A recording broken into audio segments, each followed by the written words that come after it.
out or starting to level out, and the competition is pretty fierce. So we'll see where Yeah, we go here next 5 years.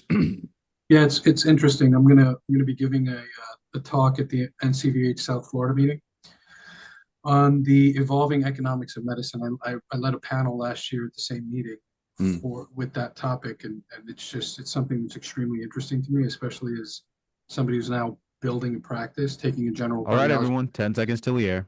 AM Ah, 1220 how do I with get you this to wherever you stop? go on our smartphone app. KDOW, Palo Alto, San Francisco, a service of Salem Media Group. You're listening to AM 1220 KDOW. Sponsored Shit. by The Way to My Heart Incorporated. Your journey.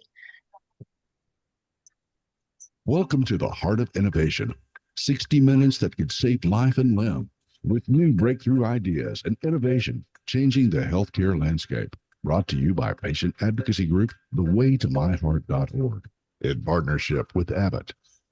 Here are your hosts for the Heart of Innovation, Emmy award-winning journalist and founder of The Way to My Heart, Kim McNicholas, and interventional cardiologist and founder of the Save My Piggies Health Education Series, Dr. John Phillips. Hi, everyone, and welcome to the show. Happy 4th of July holiday weekend. It is certainly a scorcher out here in California, and it's nice to be inside, broadcasting on the radio, little air conditioning, and we have a great show planned for you. Today, we are going to be talking about a doctor's quest to help patients overseas in some very vulnerable communities. We have Dr. Vinod Chainani, an interventional cardiologist from the Miami area of Florida, who traveled to India this past spring to help patients with a disease more prevalent and deadlier than most cancers combined. We talk about it all the time. It's called peripheral artery disease, and it's blocked arteries in mainly the legs. But 3 in 5 people who suffer a heart attack have it. 1 in 3 diabetics over the age of 50. 1 in 10 general adults over the age of 50 have it. 1 in 5 over the age of 60. So it's really prevalent. Just most people have their leg pain, leg cramps, neuropathy, numbness, all of that jazz brushed off, typically as diabetic neuropathy, old age, or even arthritis, some even fibromyalgia. So it's really important if you do have any of these symptoms to check with your doctor. But meantime, we're going to be talking about not what's happening here in the US, but what's happening overseas. This isn't just a US problem, it is a global problem. And so while, John Phillips has been saving piggies here, I hear he's also done a few missions as well overseas. So this should be a really interesting conversation between you, Dr. Phillips, and Dr. Chainani. And so I'm thinking I might just have to sit back, have a cup of coffee, and just listen and learn. Well, number one, happy 4th of July weekend. It's Happy for it. always a pleasure to hear your voice. You sound very spry and kind of spunky today. I like it. Yes. Maybe you have something in your coffee. I don't know. Oh, yeah. That'd be a good thing. A little MCT. Yeah, exactly. So I did not do a mission in India, but I spent a few days over there with Cook Medical when they launched their drug-eluting stent for patients with peripheral arterial disease. So definitely had an interesting experience, and looking forward to sharing my thoughts and hearing, Dr. Chainani's his experience as well, and just kind of what motivates somebody to go there. I will say that since when we had our show on Saturday, I was on call. And so then that Sunday, I ended up just rounding in the hospital, and I saw a patient who, I always hate these consults. And the reason I'm bringing it up, because it just frustrates me to no end. But so we'll get these consultations for level of amputation. Okay. And so basically the patient has come in with what's deemed kind of end stage peripheral arterial disease and an ulcer that's not going to heal. And I'm always kind of the optimist, like, hey, we can maybe do something. But I saw this poor gentleman, and he had already had what's called the transmetatarsal amputation. So he lost all his toes and basically had some of his forefoot left. But that incision line had basically broken apart or dehisced and was all black.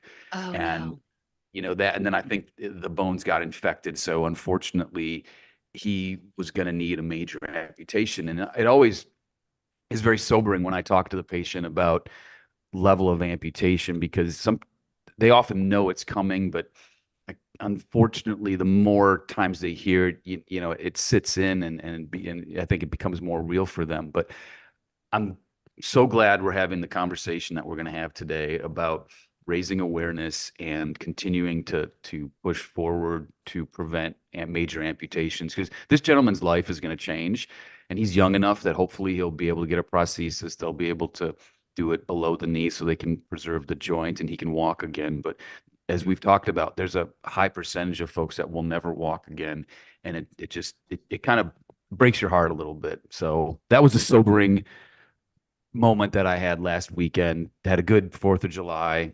Weather's been good here in Columbus, but again, it's always important to be thankful for what you have. No, and I think it's also really good for patients who are listening to hear that doctors actually do care. There is compassion there. And the fact that you are sitting here on a Saturday and 4th of July weekend thinking about a patient from last week who is going through definitely a life-changing event with amputation. And I think it would mean the world to the patient to know that you're still thinking about him and that you care so much about not only him, but also other patients around the world that are suffering from this, and trying to spread awareness to help make sure it doesn't happen to anyone else, because it really shouldn't get that far. And what's even more concerning is the fact that it's happening in younger and younger people. And world-renowned P.A.D. analyst Mary Yost at a recent conference, the New Cardiovascular Horizons Conference by Dr. Craig Walker in Louisiana, she was talking about the fact that we're seeing CLI patients, that advanced stage critical limb ischemia patients, the ones that are on deck for amputation or limb-threatening ischemia, right? They're actually happening at a younger age. And one of the reasons is because diabetes, the diabetes epidemic in the teens, type 2 diabetes. We're not even talking type 1. We're talking type 2, which is preventable and controllable in most people. That was number one. And number two is the increase in vaping, not just of nicotine, but of pot. And I thought that was so interesting. People have thought for years and years, even when I was a teen, they thought they were doing something healthier for their body than smoking nicotine. And so now we're seeing the repercussions, because these patients are not just presenting, in early stages. They're presenting straight a toe stub away from amputation. They're presenting straight in CLI because no one suspects that what was once an old person's disease is actually affecting these younger individuals. And I'm curious, that's happening a lot here in the States. And I'm curious the demographic of patients over in India that we're going to be getting to as well, that Dr. Chainani is going to talk about.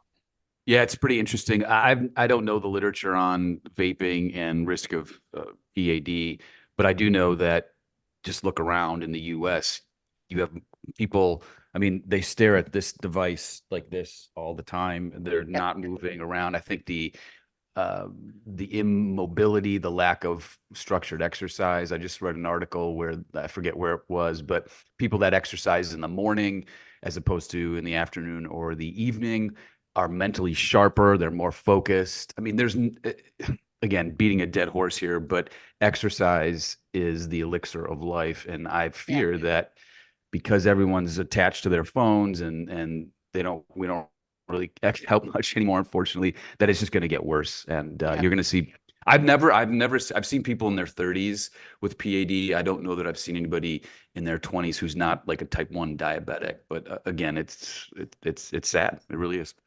It is. Well, coming up right here on the Heart of Innovation, we're going to go to break just a little bit early. We want to get to Dr. John Phillips' moment of inspiration, and then we're going to welcome Dr. Vinod Chainani, a lifesaver around the world now, coming up next. So stay with us. Don't go away.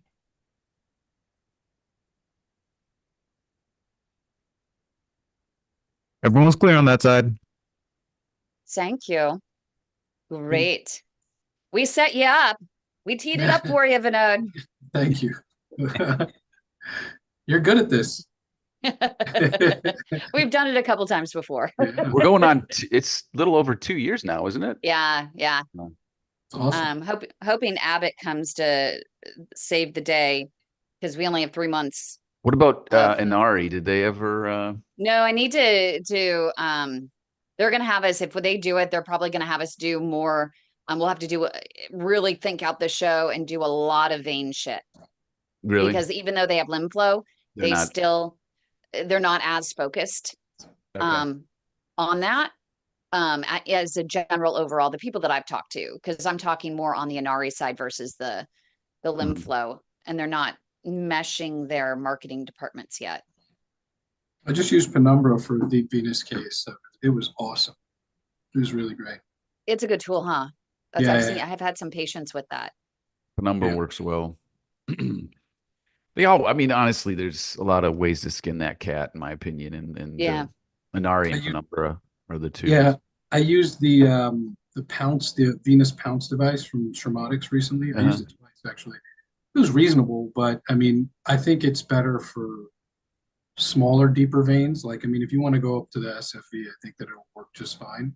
Uh-huh. But as soon as you hit the iliacs, it's kind of worthwhile. It's not worthwhile to use Yeah, it. they've been trying to get in our lab, and I'm more than happy to. We try it. I'll try anything. You Yeah. know. All right. Sorry to interrupt. We got about 10 seconds till we air. You bringing us back with the, I think you should launch it right away with the Can Colin moment of just launch it? inspiration. Yeah, Colin, just launch. We'll key off you. Launch the stinger. Moment of inspiration stinger. John Phillips, spectacular vascular moment of inspiration. All right, so Heart welcome of back, innovation. everybody. I am so I was looking for a quote from, since we're talking about India a little bit and their medical care. So I found, and I'm going to unfortunately butcher this gentleman's name, but it's Dr. Sushruta, Sushruta. So he has been dubbed kind of the father of surgery, and evidently he did the first. I think he was alive around 600 BC and did the first cataract surgery. Imagine that. But he has a definition of an ideal surgeon, and I think we can morph it into an ideal interventionalist or physician for that matter, if you take away some of the specifics about being a surgeon. But I want to focus on the last sentence, and then maybe have Vinod comment on it. But so his idea of an ideal surgeon is this quote: a person who possesses courage and presence of mind, a hand free from perspiration, tremorless grip of sharp and good instruments, who carries his operations to the success and the advantage of his patient, who has entrusted his life to the surgeon. The surgeon should respect this absolute surrender and treat his patient as his own son. Wow, that is powerful. I love that. I'm going to mic drop it and I'm out. And we'll bring in Dr. Vinod Chainani, interventional cardiologist. Curious your reaction to that wonderful moment of inspiration to kick off this show today. Thank you guys for having me. Thanks for giving me a forum in which to talk about the experience that I had. That quote, in theory, sounds excellent. I agree with almost all of it, except for treating your patient like your son. If my son was on my table, I would have a major problem trying to do that procedure. Recently had a relative of mine that needed a coronary angiogram, and I was just like, I'm not doing it. I mean, just not because I couldn't or whatever, but just I think that there's a certain level of distance that needs to be there between you and your patient in order for you to actually do things in an objective fashion in the best interest of the patient, because you're not taking into consideration your emotional state. Whereas, if it's your family member, that can get kind of hairy. But so how many times have you been asked, like, hey, if this was your dad, what would you do? Or if this was I mean, all the time. But it becomes a slippery slope. This is me personally, and I'd love to hear your thoughts, and then we'll get into your mission in India.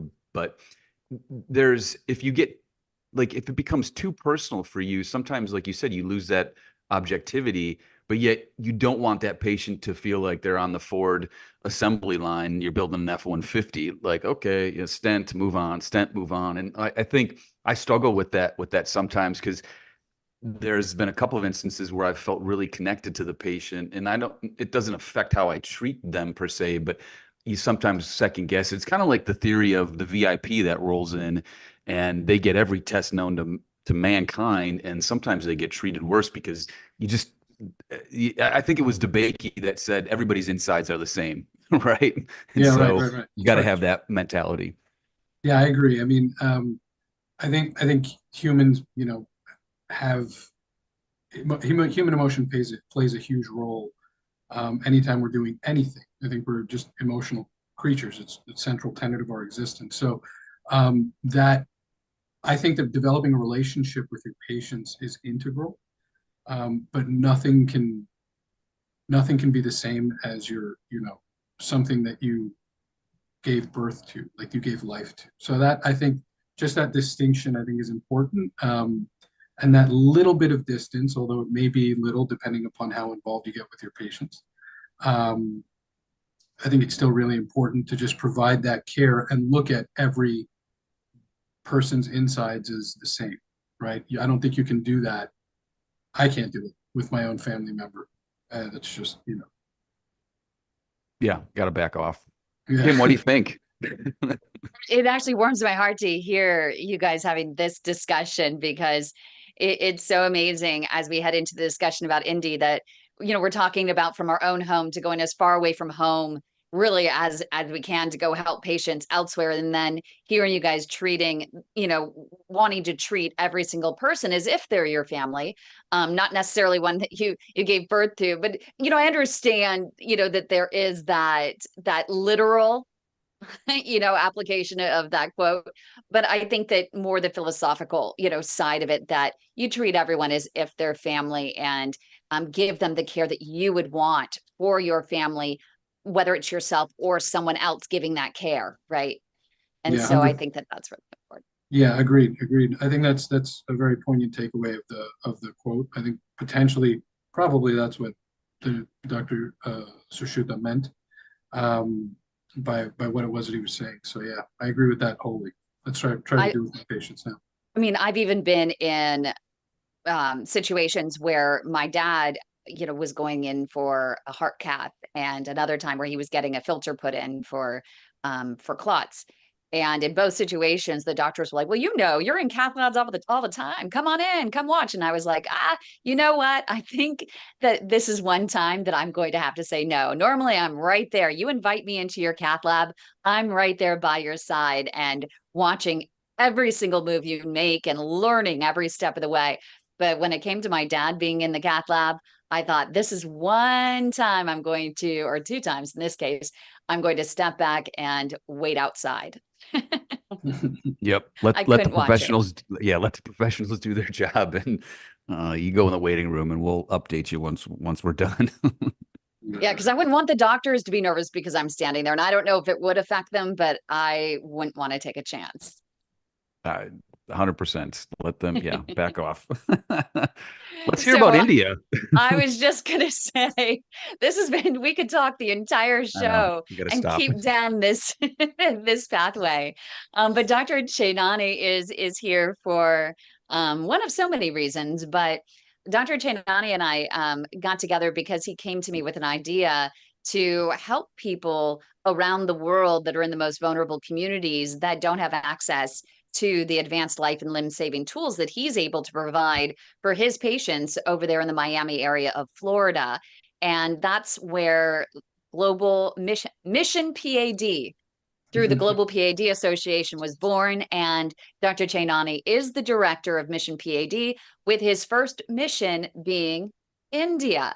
And so, Dr. Chainani, why don't you talk about first what was the catalyst for this idea for Mission P.A.D.?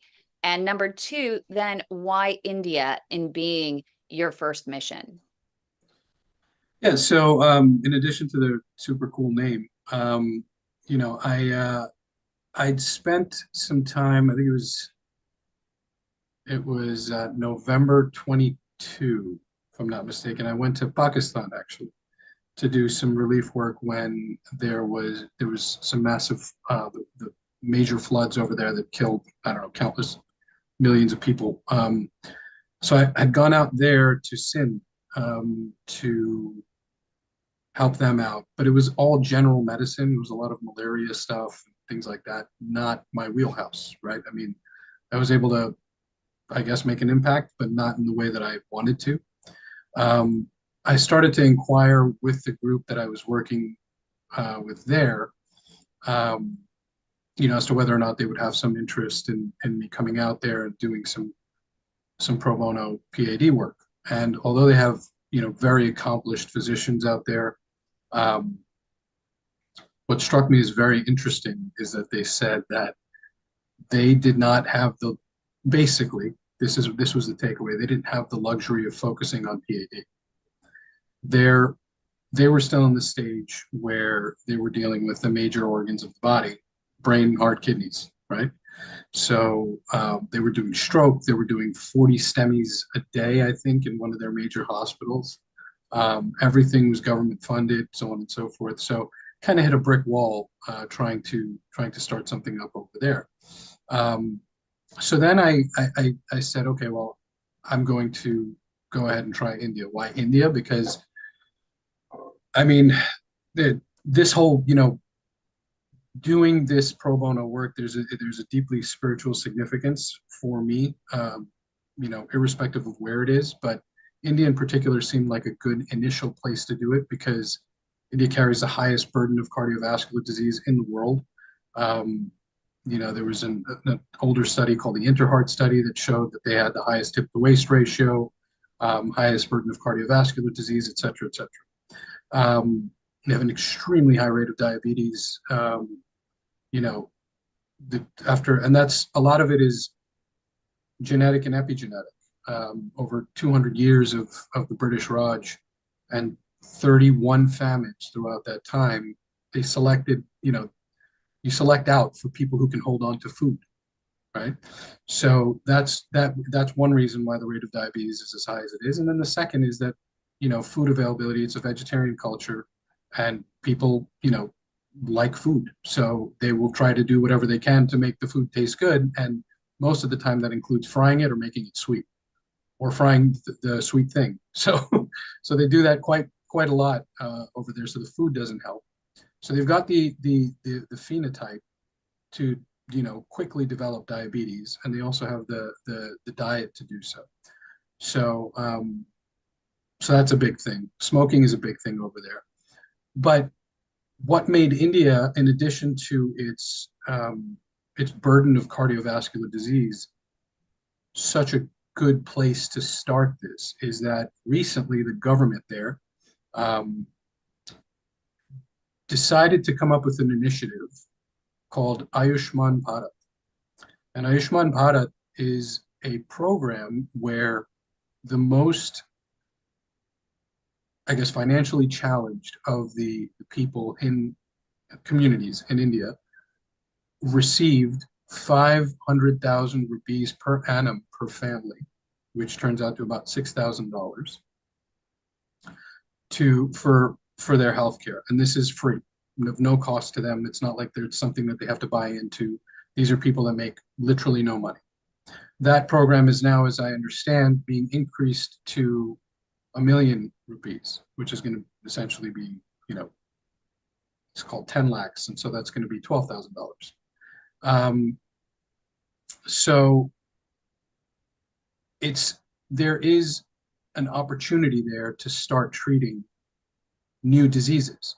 It's no longer, you know, in the same stage as Pakistan where they're focusing on the major organs. Now they're able to branch out. India's become the #1 place in the world or it's become the new, sorry, not the #1 place in the world, but its nickname is coming about as a cancer capital of the world right now.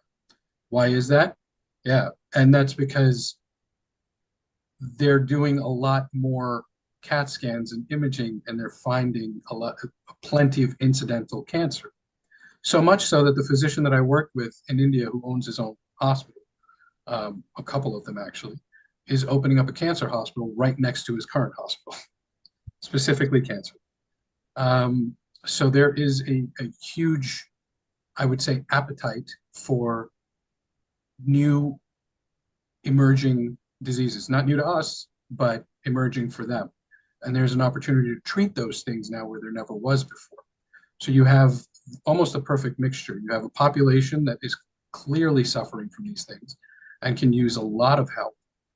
You have very, very, very competent physicians that are, you know, quite inspiring in their own right.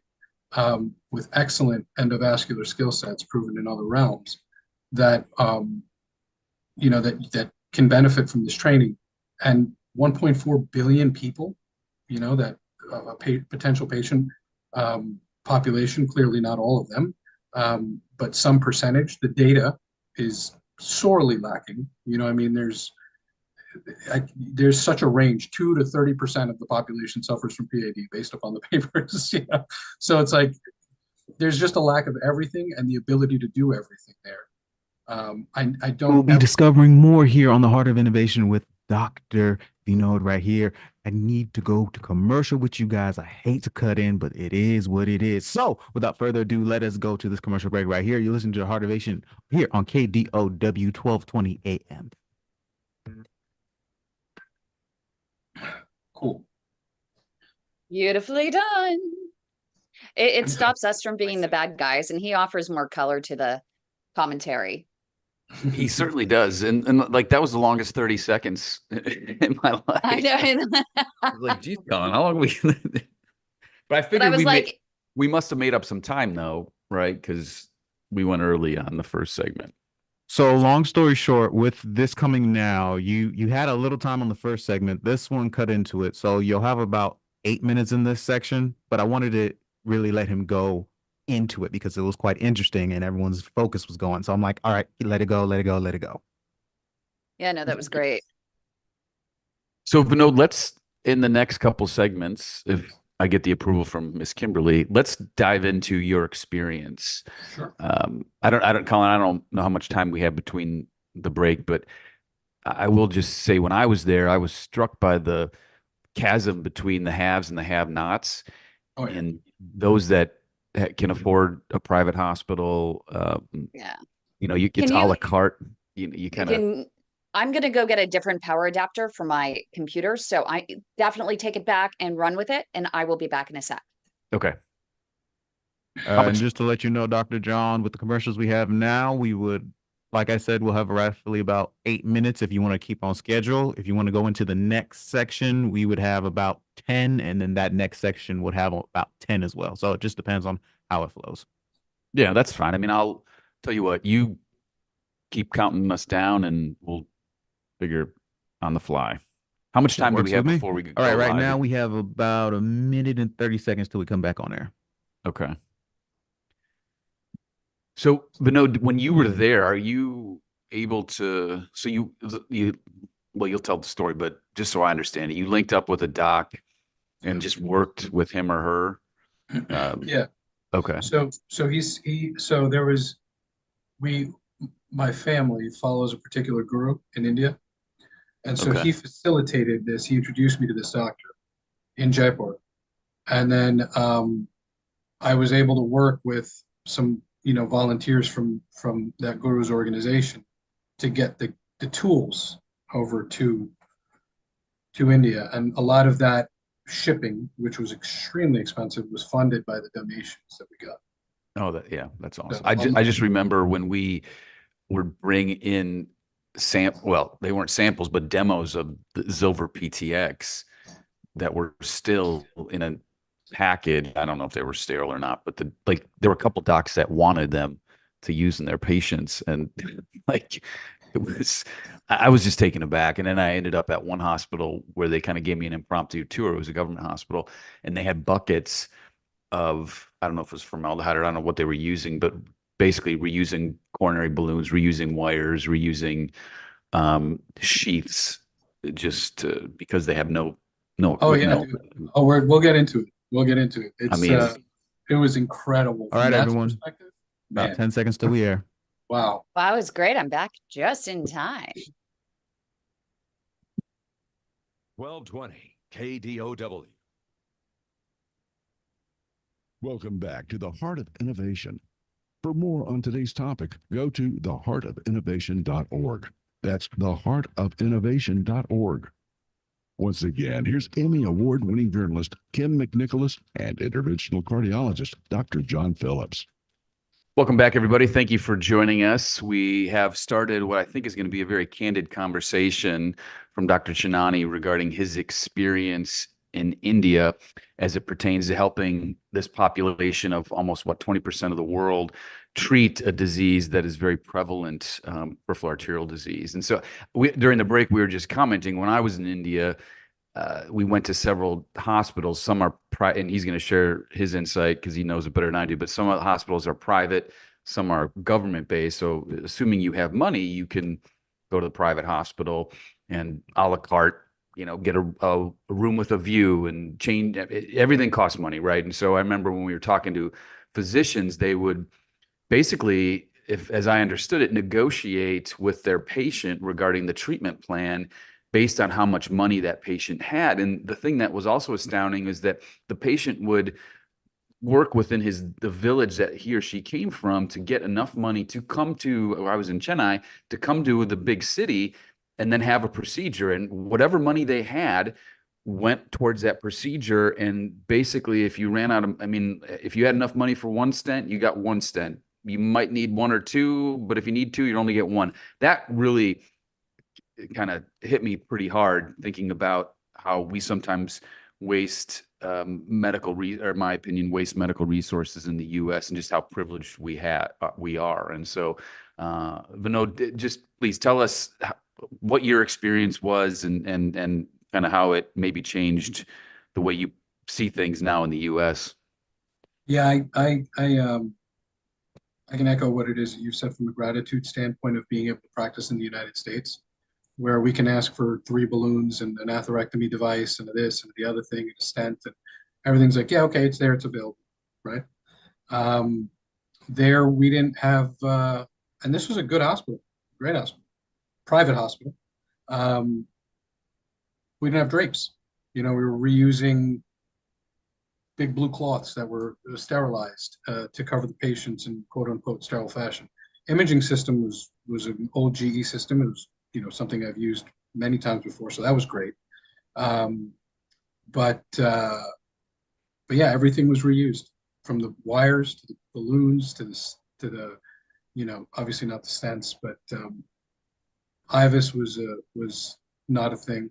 It's you can use it. The intravascular ultrasound that we tell patients that it's a non-negotiable. If you're here in the US and your doctor is not using IVUS or that intravascular ultrasound, which is that extra set of eyes, I always say before a doctor, treats a patient in a minimally invasive way with those wires and balloons and roto-rooting devices known as atherectomy or stents, you need to have IVUS go in, which uses, and correct me if I'm wrong, the audio waves in order to better give you an idea of the morphology of the plaque and also the sizing of the vessel for, to make sure you have the right balloons and other tools. Well, right. But you don't have that there. Right. But say that again. Reusing wires, balloons, sheaths, things that we throw away, things that I don't think 2 seconds about. If something happens, I just get a new one. I don't know that our listeners understand what that potentially could be like or means. It is challenging. Imagine trying to we use a balloon once, we put it back in, and we know what that feels like going through the sheath, the interventionalist do. Try using one that's been sitting in a bag for, however long. It's like, it seems, although I never did this, it seems like back in the days when you had to crimp your own stents onto your balloon, that was kind of but man, getting it back through the sheath and then it was just a very, very, very interesting and challenging experience. And while they do have IVUS, it's a very select few people that can actually use it. And this physician, we have to call in the rep and so on and so forth. And this doctor that I worked with, his name was Dr. Prakash Chandwani, was extremely generous in how it is that he treated his patients. So that, experience of, if you can only buy one stent, you'll only get one stent. They would do what is absolutely, was I off on that? No, you were 100% right. In the large private hospitals in the major cities, that's exactly what it's like. And the government institutions, imagine what it's like running a government institution in a country of 1.4 billion people, where the per capita GDP is not even $2,000 a year. right? So it's not like it's their fault. It's sheer numbers. So you'll never get treatment in a government hospital. So coming up right here on the Heart of Innovation, we'll have more with Dr. Vinod Chainani and how he contributed to improving the prognosis for many patients who suffer from peripheral artery disease in India. That's next, right here on KDOW 1220 AM.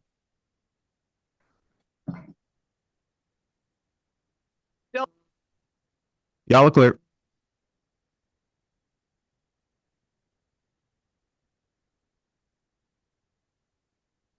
I got a little nervous. Sorry if you didn't hear me. You're one. clear. You're clear.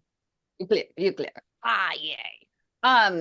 I'm so sorry. I'll let you jump in on the next one, Colin.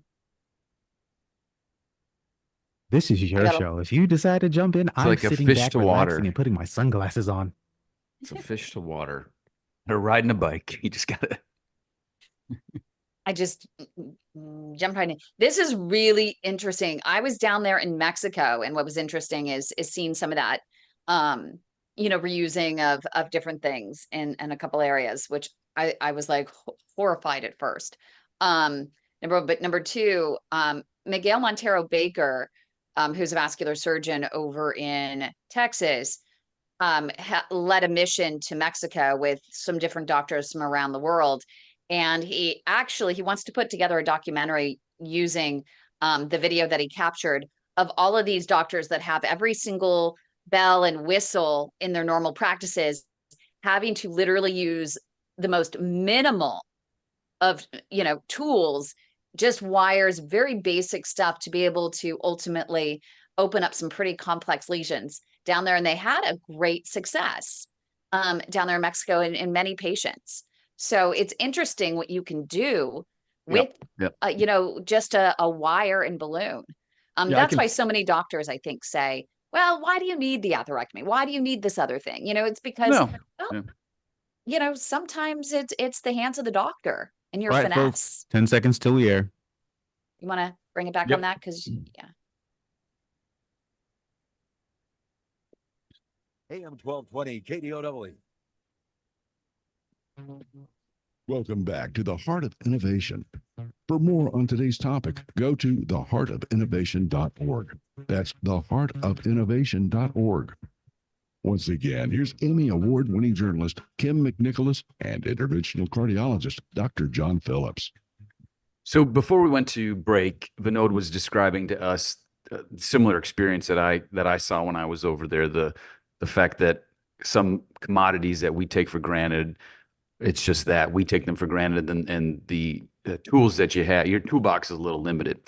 Doesn't necessarily mean you can't get the job done, but you just have to kind of think on the fly. So Vinod, let me ask you this. Now that you've been down there, where do you feel you made the biggest difference? Was it just kind of taking care of patients who otherwise wouldn't have been able to be taken care of?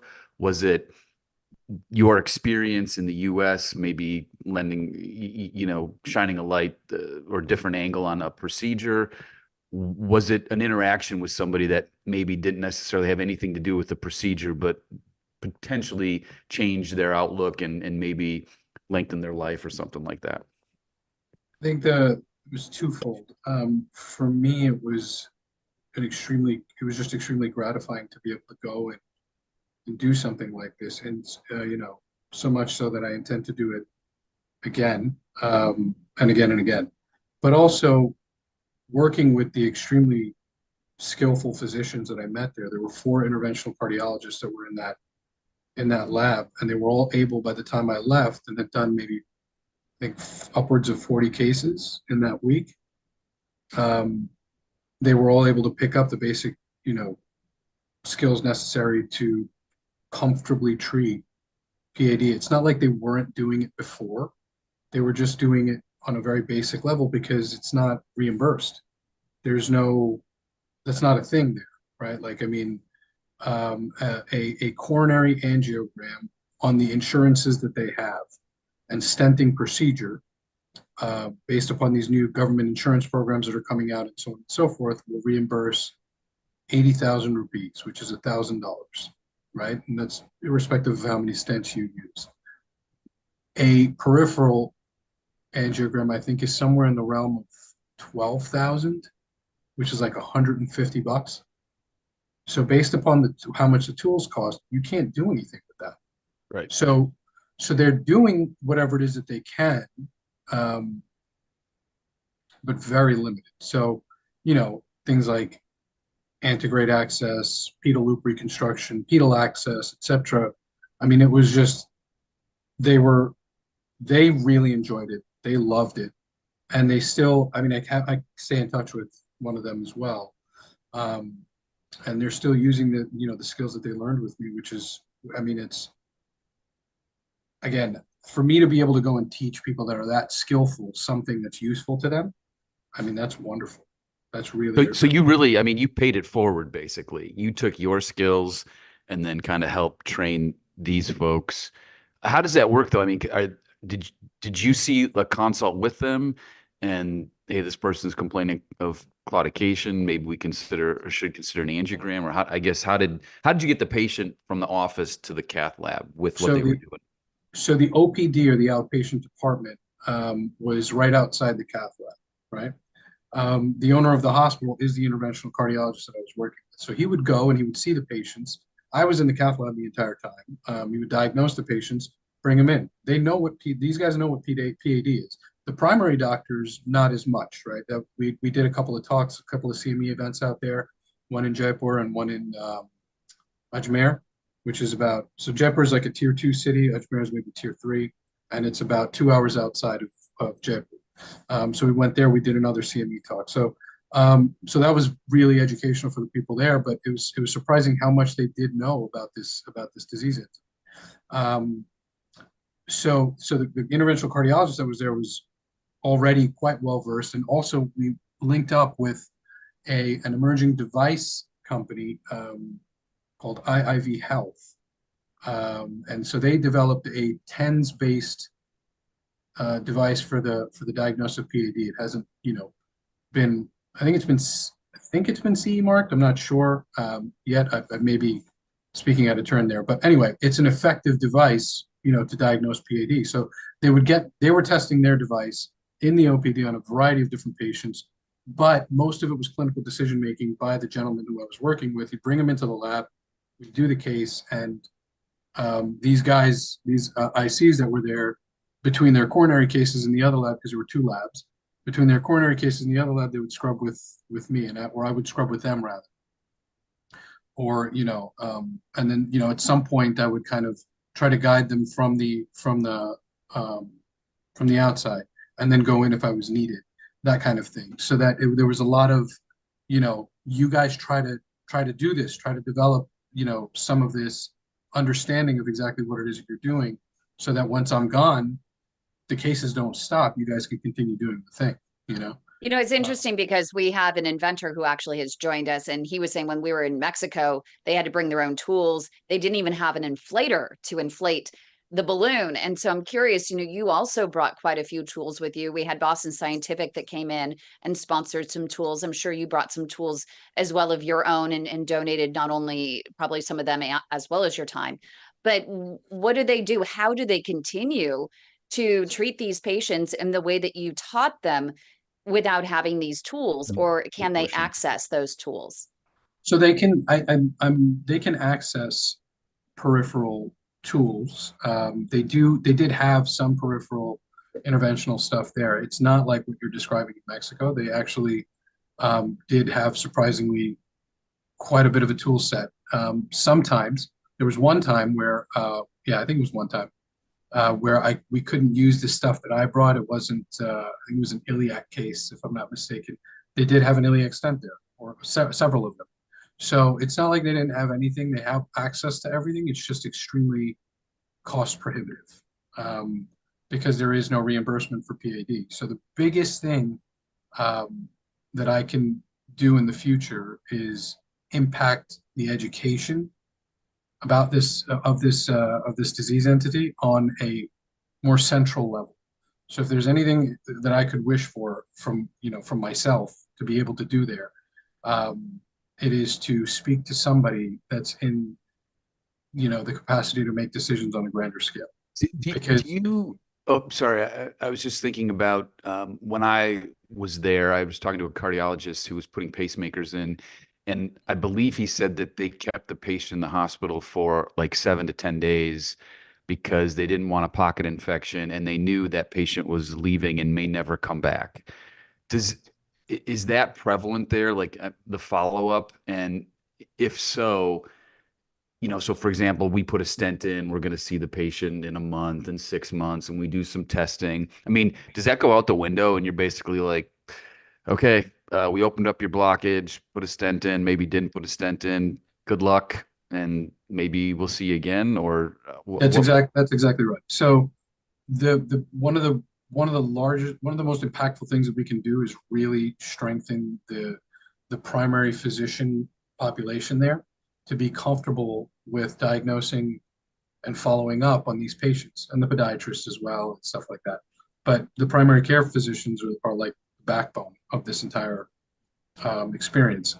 So they're the ones that are going to refer, and they're the ones that are also going to take care of these patients when they go back to wherever it is that they came from. So there is a huge loss to follow a follow up, because I mean there are only so many specialists, and in a country that large or that dense. And coming up right here on the Heart of Innovation, we're going to hear next steps for Dr. Vinod Chainani and Mission P.A.D. Where's he going next, and how can you help make it happen? Stay right here on KDOW 1220 AM.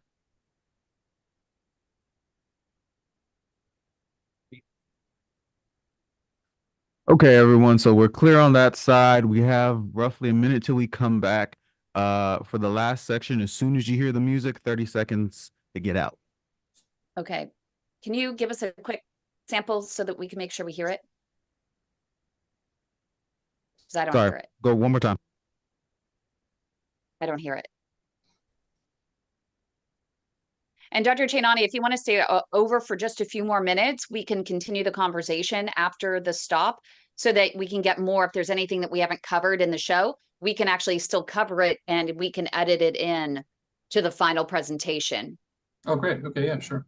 As well, if John can stick around for a few as so well. I'm about to play it for you guys right now, the start for the music that you'll hear, and also we have about 10 till we come in. Don't hear it. Okay, that's weird. Hold on. Let me get you guys back in, though, first. 1220 KDOW. Welcome back to the Heart of Innovation. For more on today's topic, go to theheartofinnovation.org. That's theheartofinnovation.org. Once again, here's Emmy Award-winning journalist Kim McNicholas and interventional cardiologist Dr. John Phillips. Thanks, everybody, for joining us. We only have about 4 minutes left. So real quick, Vinod, how long are you there for? And are you going back, or what's, as Kim alluded to with that teaser, where are you going next? So I was doing work there for a week in total, 7 full days. And then I'm going back. I don't know exactly when. I have 2 potential places, but so there's one is Dharamsala, which is where the Dalai Lama lives currently. There's a really big heart hospital up there, but it would be specifically heart. I don't think there's much of a role for doing PAD there yet. If I'm going to do PAD again, it'll probably be in Jaipur, and then spending a little bit more time in those other surrounding cities like Ajmer, where there seems to be quite a desire for me to come down and do some cases there as well, based upon the last interaction I had there. So that's probably. So what's it going to take to actually make it happen? What would you want to do differently? What more do you need, not only from people who could potentially donate, but also to funds? I'm sure you need lots of funds for airline tickets. There are a lot of folks that want to help you and need help with plane tickets and things like that. But, aside from that, how can industry support you with tools to help you be able to teach and treat those patients over there on your next mission? Right. So I want to stress the fact that my portion of this trip is completely self-funded. I don't use any of the funds that we receive on any of my own, trip or stay or anything like that. If I do have other volunteers that want to come with me, yes, I would allocate some of the funds to them for sure, pay for their tickets if possible.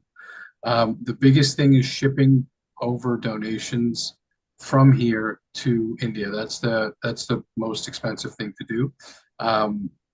And so that's where a majority of the funds go. So very generous donations from Palm Vascular, from some of the people that I work with at the different hospitals that I go to. And then Boston Scientific was extremely helpful, sent over countless things.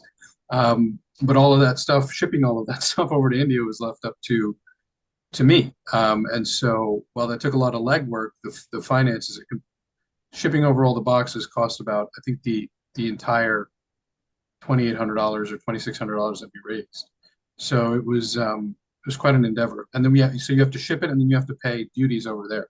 It's not like they just let it come into the country, even though it's helping their own people, they still charge duty. So that's, from, small dollar or large dollar donations from individuals, that's, that would be the most helpful thing. And that's where their funds would go. For corporations and for device companies and stuff like that. Obviously donating the tools that they can, covered stents and stuff like that, really, really important. But anything would help. Balloons, wires, diagnostic catheters, sheets. We've got about less than a minute left. So 2 questions. Where can we get some information to help donate? Maybe we can put it in the chat or something online. Yes. And I can actually take that one for you. I can go to padhelp.org, click on Get Involved, and click on Mission P.A.D. And easy breezy, find out more about the missions as well as to donate and find out how you can get involved. And then real quick, do they use expired? Can you send over expired stuff or no? 100%. Yes. So a vast majority of the things I took over there were expired. You've been listening to The Heart of Innovation. Kim McNicholas and Interventional Cardiologist Dr. John Phillips. Our mission is to help patients live up.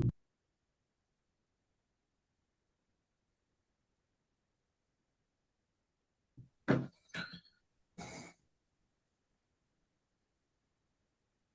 am guessing we are clear. Might be clear from the radio, but we are still live on the internet. Welcome to the Heart of Innovation after show. We're with Dr. Vinod Chainani, interventional cardiologist, and Dr. John Phillips, interventional cardiologist, and we are talking about Mission P.A.D. and Dr. Chainani's trip to India and the impact that he is having on not only the awareness of PAD or peripheral artery disease, those blocked arteries in the legs over in India, but he is educating the doctors there on how to treat it using the most advanced techniques. So it's really exciting.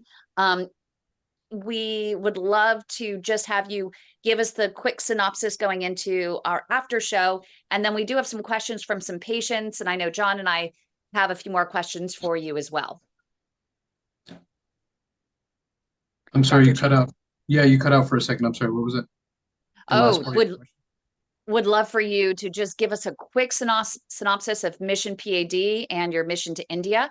And then we're going to go into, we have some folks here that have some questions for you about your mission. We have some patients with PAD from here in the US as well as Canada that have a few questions for you. And John and I have a few more as well.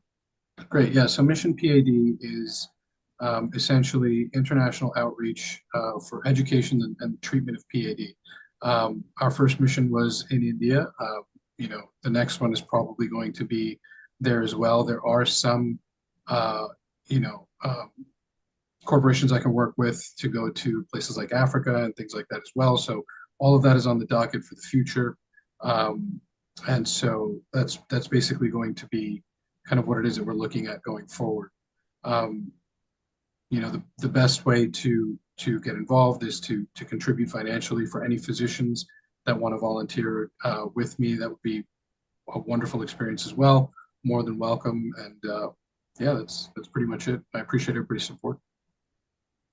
And if people want to support, they can go to padhelp.org and then click on Get Involved in the drop down, Mission P.A.D. And as he said, you can donate your time, you can donate any resources you have or any, especially finances to help with the shipping of the donated tools, which is really important. I'm curious, when you treat these individuals with wires and balloons and whatever other devices, especially stents over there in India, and you leave. Here in the US, we talk a lot about when you have a procedure, it just starts the revolving door of treatments. What happens to these patients? Because we say it's not a matter of if these stents are going to block up or if it's going to, the artery will reblock again, even without a stent. It's just a matter of when. What happens at this point to these patients? So the reality of the situation is that we will never be able to, in the near future at least, expect that the follow-up is going to be as diligent as it is in the United States. I don't think that that's a reasonable expectation to keep. What we can hope for, and what I do hope for, is that we go in, reconstitute blood flow for long enough for collaterals to develop, and hopefully the patient makes, changes to their habits of smoking and stuff like that, eats a little bit better. I mean, they're very good, interestingly, about medication compliance. So that's a huge thing. But to expect that they're going to come back in once, if things go wrong again, that's a possibility, but it's not as guaranteed, if you will, as it is in the United States. Once they learn something and they understand what's going on and they have the symptoms again, they will follow up with someone, which is why, primary care education is so important and integral to this entire thing, especially in India. So that's going to be the biggest initiative that I can think of moving forward. And one of the things along with that is when they treat the patient here, we always say, we're not treating for a cure. We're only improving the blood flow to get you back on your feet so you can walk and build those collateral vessels. Is that part of the education that you provide there? Or is that something once they leave, say, hey, this is not permanent. Now it's up to you. We're just getting you enough flow so you can get out and you can walk to build your own natural bypasses and prevent further procedures? Or is this something that maybe the Global P.A.D. Association, we can actually maybe step in your next mission and we can help put together some resources and even potentially take some of the step fitness watches that the Society for Vascular Surgery Foundation donated, and we can get them to you so you can give one with maybe an information sheet to each patient that is translated into the different languages needed for every patient that you treat. Yeah, I mean, we definitely did speak to them about the need for walking and exercise. The sheer volume of people coming in and out of the cath lab kind of prevented the detailed discussions I have with my patients in my own office. But, the inherent challenges are there.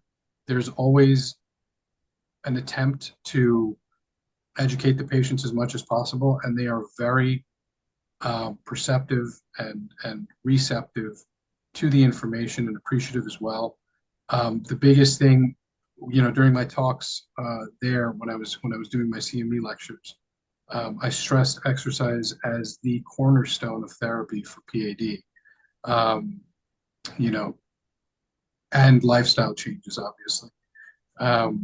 So yes, there is that push, and anything that the Global PAD movement can do to provide educational materials in Hindi, and also the watches and stuff like that, I think that would all be very helpful. So yes, I think those things would be invaluable in this instance. Do you think that 30,000-foot view approach? Do you think the money is better spent trying to raise awareness and be, I guess, more proactive as you can be versus the reactive approach that we often have to deal with, which is person's got blocked artery, we open it up, things of that nature. Because I'm just trying to think, like, if I get in the head, or well, you were there, right? But if you're a physician that owns a hospital or has a clinic, this reimbursement is so skewed towards doing coronary work, I guess. And if you can't make any money doing PAD work, why, just from a financial standpoint, like how does that even get off the ground? We're in a place where it will get off the ground now, based upon, like I said, the appetite for treating Okay. new diseases. It's there. India is getting to the point where it will be able to treat these diseases. It's inevitably going to be a centralized healthcare system. There is no other way for it to function. It could never do what America is doing, and I hope it doesn't, for a variety of different reasons, which is an entirely different conversation I can have. But yeah, I think prevention is the best cure. I don't think that depends upon what country you're in. So, in India in particular, focusing on prevention is going to be the number one treatment, because there's no physical way, I think, that they're going to be able to address the absolute number of patients that they will have once they start diligently looking. Mm-hmm. There's a huge potential for innovation in the space of diagnostics and prevention. The use of AI would be incredibly valuable out there. And there's a ton of development in AI that's going on in India right now, just from a tech standpoint. So, and healthcare is known to be one of the targets. So I think there's a lot of potential, but prevention is going to be the thing for sure. We struggle so much here in the U.S. with the prevention. There are a lot of cultural issues in the communities that are most vulnerable to PAD. What are some of the cultural issues? And you also mentioned some socioeconomic issues in India that will prevent this from ever not being an epidemic there. Food, to be quite honest, is a huge part of the culture. It's how they show their love. It's how they show their care for their guests, which is a very big part of the Indian culture. If you go into somebody's house and you do not eat something, which is something I frequently do, it's considered a personal insult. So it's going to be challenging to overcome the cultural nuances. That's number one. Number two, changing a habit is the most difficult thing to do. So even if you are able to overcome one cultural nuance, you're not going to be able to overcome the other, which is that they're a very sugar and carbohydrate oriented society. I think with time that is changing, especially in and it runs the gamut of socioeconomic status, because everybody's got access to the internet. So there's a lot more food education going on, especially as wealth expands in India. So I have a lot of hope for the country from a healthcare standpoint. But I don't think that there's any stopping this from becoming an epidemic. I don't know that that's a possibility. We couldn't do it here, so I don't think we're going to be able to do it in India. Do you think that this has been a problem historically, or do you think that peripheral artery disease has been something that is newer because of different foods maybe than what they used to eat historically, or what was available historically, or maybe was more natural historically? Because in India, they're really big with turmeric, and turmeric is something that we drive home with our patients here if they can, get their permission from their doctor to use turmeric, not necessarily take the turmeric capsules, but to incorporate turmeric into their foods, because it's a natural anti-inflammatory and blood thinner. If you take turmeric and you fry it, it's still, it's no longer healthy. So, okay. It used to be healthy there, but now they have new ways in which they are using the turmeric, and it's now in a way that's no longer healthy. It's not really new. Again, I mean, there are epigenetic phenomenon there that predispose them to these diseases. There's also, the history of, eating a ton of carbohydrates and having a lot of fried foods has been something that's been present for decades and decades and decades. Yeah, it's not the Indian culture is extremely old, so it doesn't date back to its origins, definitely. But over I would say the last, at least since the beginning of the 20th century, maybe mid 19th, this has been kind of the cornerstones of their diet. So that's going to be tough to change. I don't think this is a new phenomenon for them. Cardiovascular disease has been something that's been very prevalent in the recent past, in recent history. Also, they're looking more for things. So that's why you're going to pick up things more as well. When we go looking, we start lifting up the rug, we're going to find the roaches, right? So, I mean, this is just kind of the way that it goes, but definitely not a new phenomenon, just something we're finding in you now, just like the cancers. So take a moment and express to folks at a large entertainment venue, Sony Entertainment Television there, as well as government officials, and let them know why they need to focus on peripheral artery disease, why it's important, why when now they're becoming the cancer capital of the world, that this should be a major focus, and how can they support you or you support them in their efforts?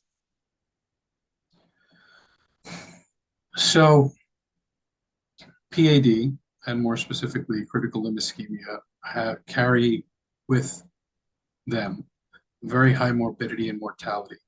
The US data states, that most patients still go to amputation without ever getting an angiography. The mortality rates at 5 years are some 50%. Am I right, John? That's about right? Some data suggests 60 for critical limb ischemia, so untreated. So this is a very debilitating disease that kills people. They may not die from their foot falling off, but they do die from some cardiovascular complication. So as we know, this is something, cardiovascular disease is something that affects the Indian population very significantly. So this isn't something we should just overlook, not by any stretch of the imagination. This is something you can change somebody's life by retaining their mobility. The rates of depression once you have an amputation are incredible. And the amount of socio and economic stress that is placed on a family, the system, as a whole, once somebody is no longer mobile, is untold. So, I mean, you don't want to end up in a position. India has the opportunity right now to get ahead of the curve and on this disease. And it would be a very wise, intelligent thing to do to start treating this early, start the preventative measures. Sony Entertainment Television is an absolute beast in India.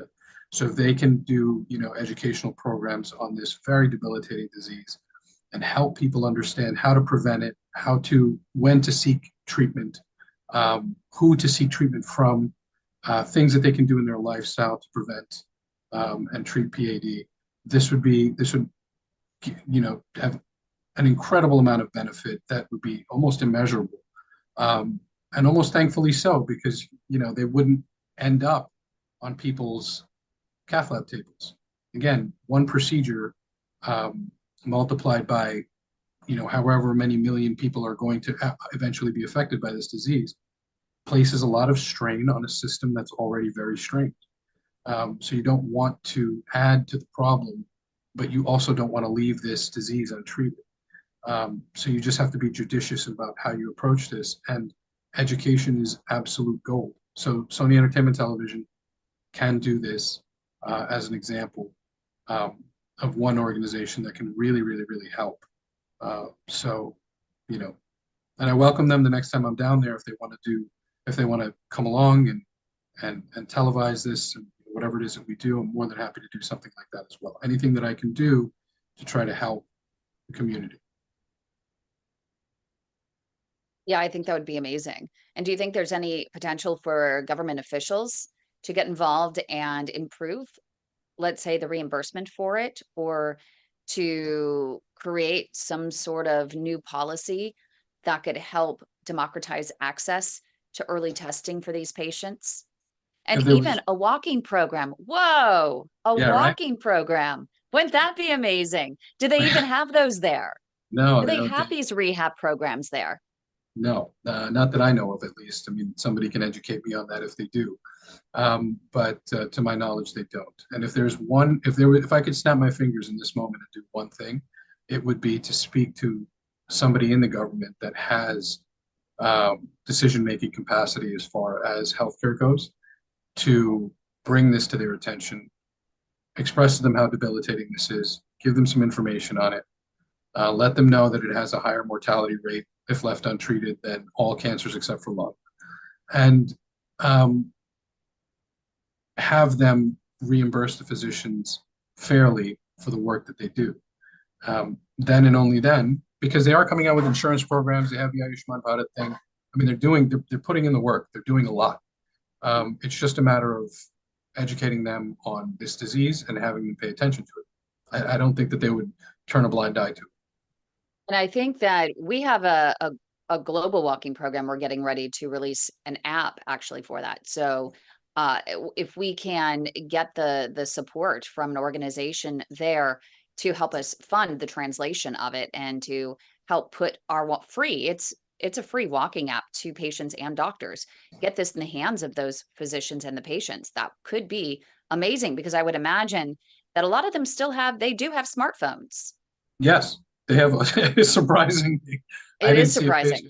I didn't see a patient without a smartphone.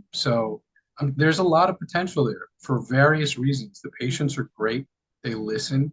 They follow instructions. I don't have patients here that are that compliant. It was shocking to me. But they were taking their cilostazol. Like, so, wow. So you tell them to walk, they'll walk. If you treat them, they'll give you the appreciation and they will take care of themselves. You got to educate They just them. need to know. Yeah.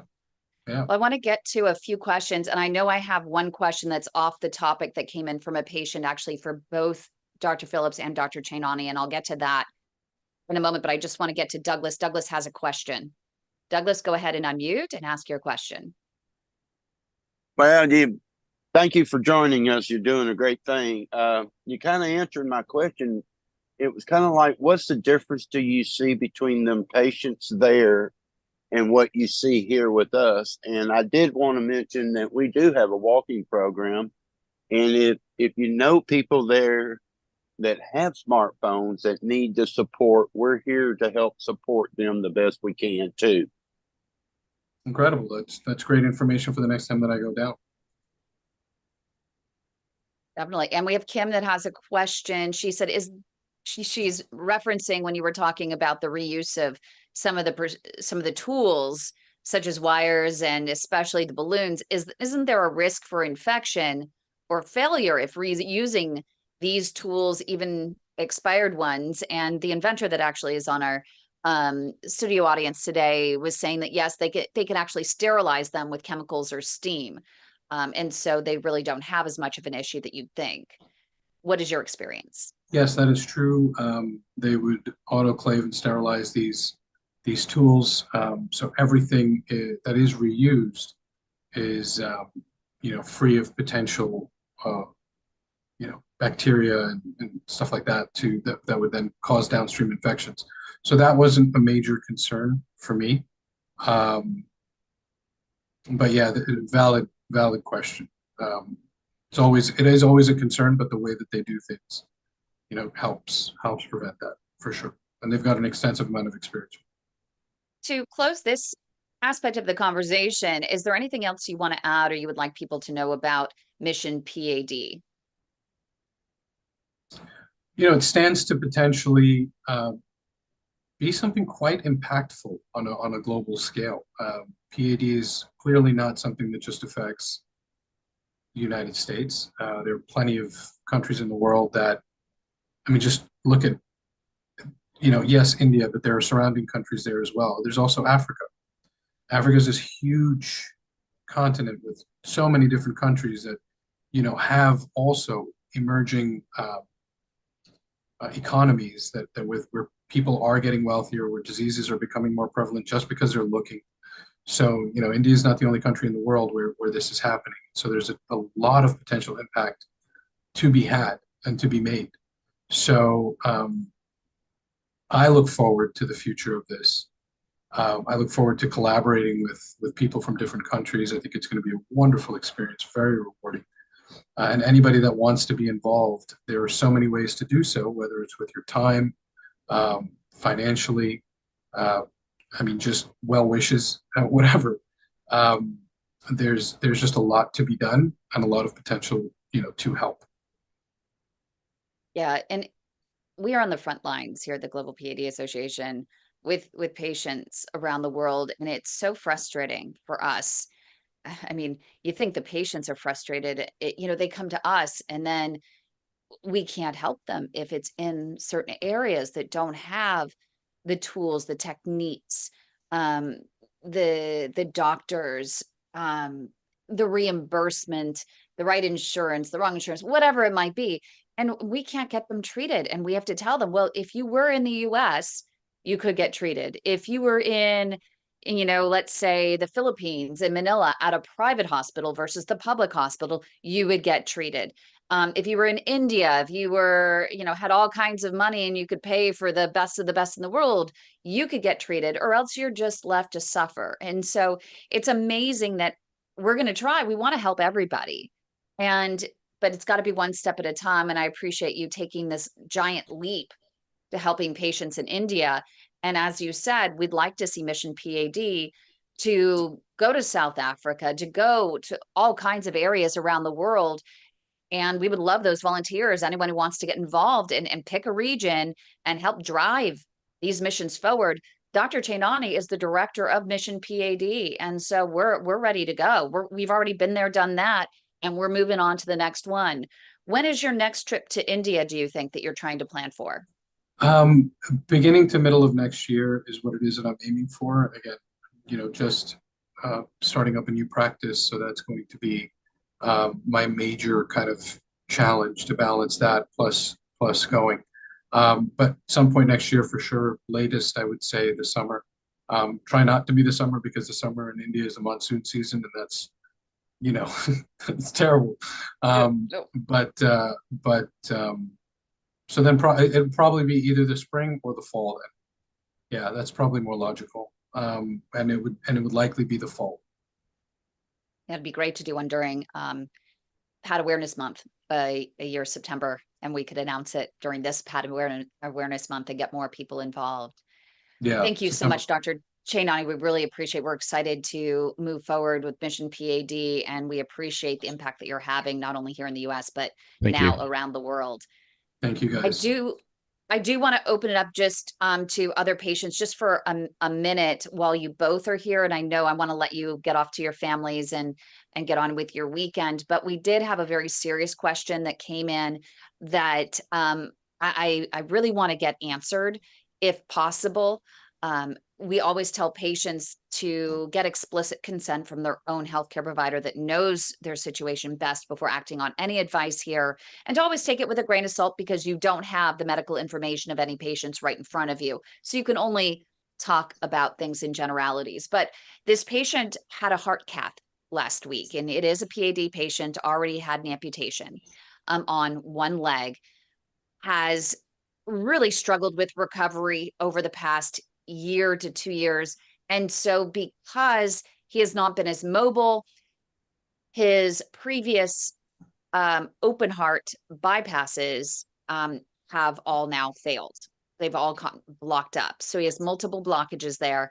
And the doctor, he's had symptoms. The doctor who went in with his heart for the heart cath said, well, you have some blockages there. We'll just give you more medication. I just don't think it's worth trying with any of these blockages to do anything. I'm curious from your perspective and your knowledge and your experience. We do know some CTO specialists, chronic total occlusions, or those 100% blockages. We know some folks who are pioneers in it and do tackle certain ones. But I'm curious from your perspective, any thoughts for this patient on what's possible and maybe giving them a little bit of hope? I'll take that, and then curious to see what Vinod thinks. It's a Honestly, it's a case by case evaluation. I always tell patients that within 10 years, so let's say you had bypass in 2000, half of the grafts that are veins that they take from the leg will fail in 10 years. It's just a fact. And there are some grafts that when they use the artery stays open forever, it seems, or much longer. Um, Typically, when those grafts close down, they fill with a material that's different than kind of the standard blockage type material that you get in the arteries, that your native vessels. So typically, those aren't opened again. And if, as I say, the vessels God gave you, if those are blocked up, yeah, that might be chronically occluded. You may or may not be able to open them. It's a case by case situation. I could just tell you in my practice, if a patient comes to me and has grafts that have failed and is having symptoms, I'll crank up the meds as best I can. I'll often get a stress test to determine how much the heart is asking for more blood flow. And depending on what that shows, we might recommend doing opening up the CTO. But I think a lot of times with appropriate medications, we can get folks feeling pretty good. But sometimes patients have chronic stable angina that they just have to live with. And there's, he just, as you can imagine with a patient, they just don't want to go home and worry about whether or not they're going to wake up in the morning. And he does have some pooling of blood. I'm not sure what that means. I'm more legs than I am heart, so this is new for me. Pooling of some blood on a certain amount of exertion. Sure. Not sure what that means. I'm not sure Yeah, either. I wasn't sure either. He said on a certain amount of exertion, they were concerned about some blood pooling in the back of the heart. I've never heard of that before. Yeah, I hadn't either. But the treatment approach, I agree with John wholly. I think there's a question that just came in, TMR. That's been proven that's fallen out of favor. I would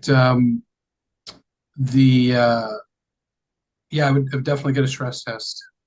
Find out the most vulnerable areas of the myocardium. Potentially not all areas are ischemic, or if you fix, a very large LAD, you can take care of a very large territory and potentially cure the patient's angina. Again, if it's all a possibility. Going back in and trying to suck out the sludge that's in a failed vein graft is just not. It's a very kind of thankless situation. It doesn't really work very often. So not a good option.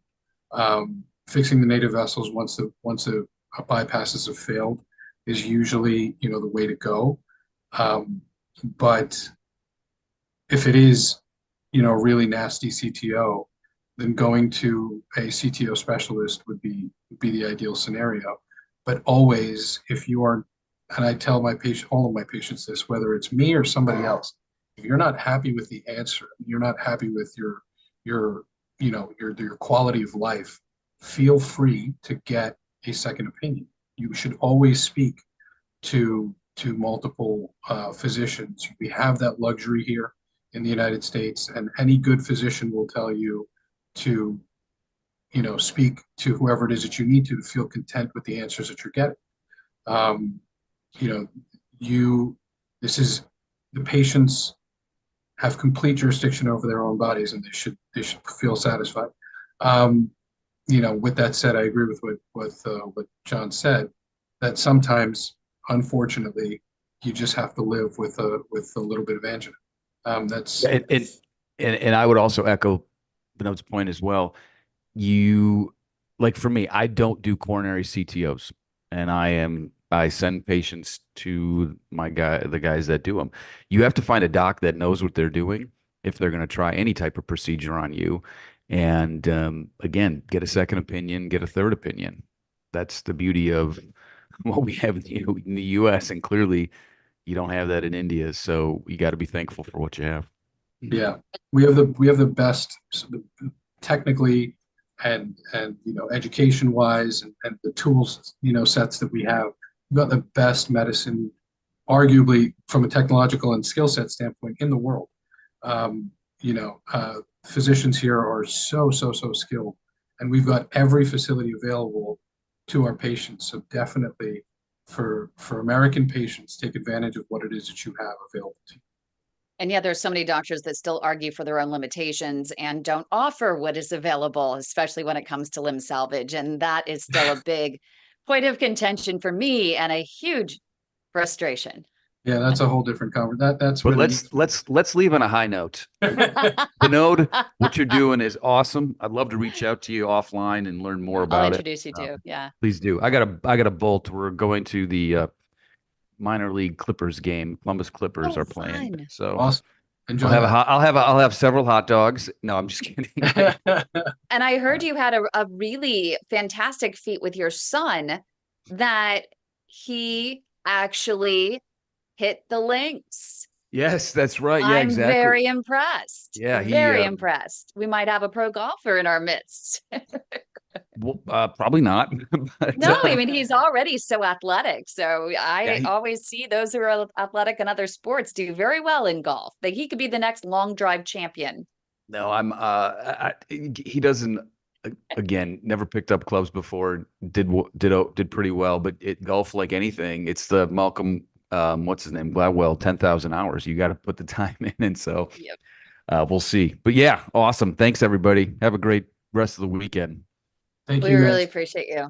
Yeah. Cheers. No, thank you so much. That was awesome, Dr. Chainani. That was really a fun. Hopefully we were able to cover everything that you wanted to cover.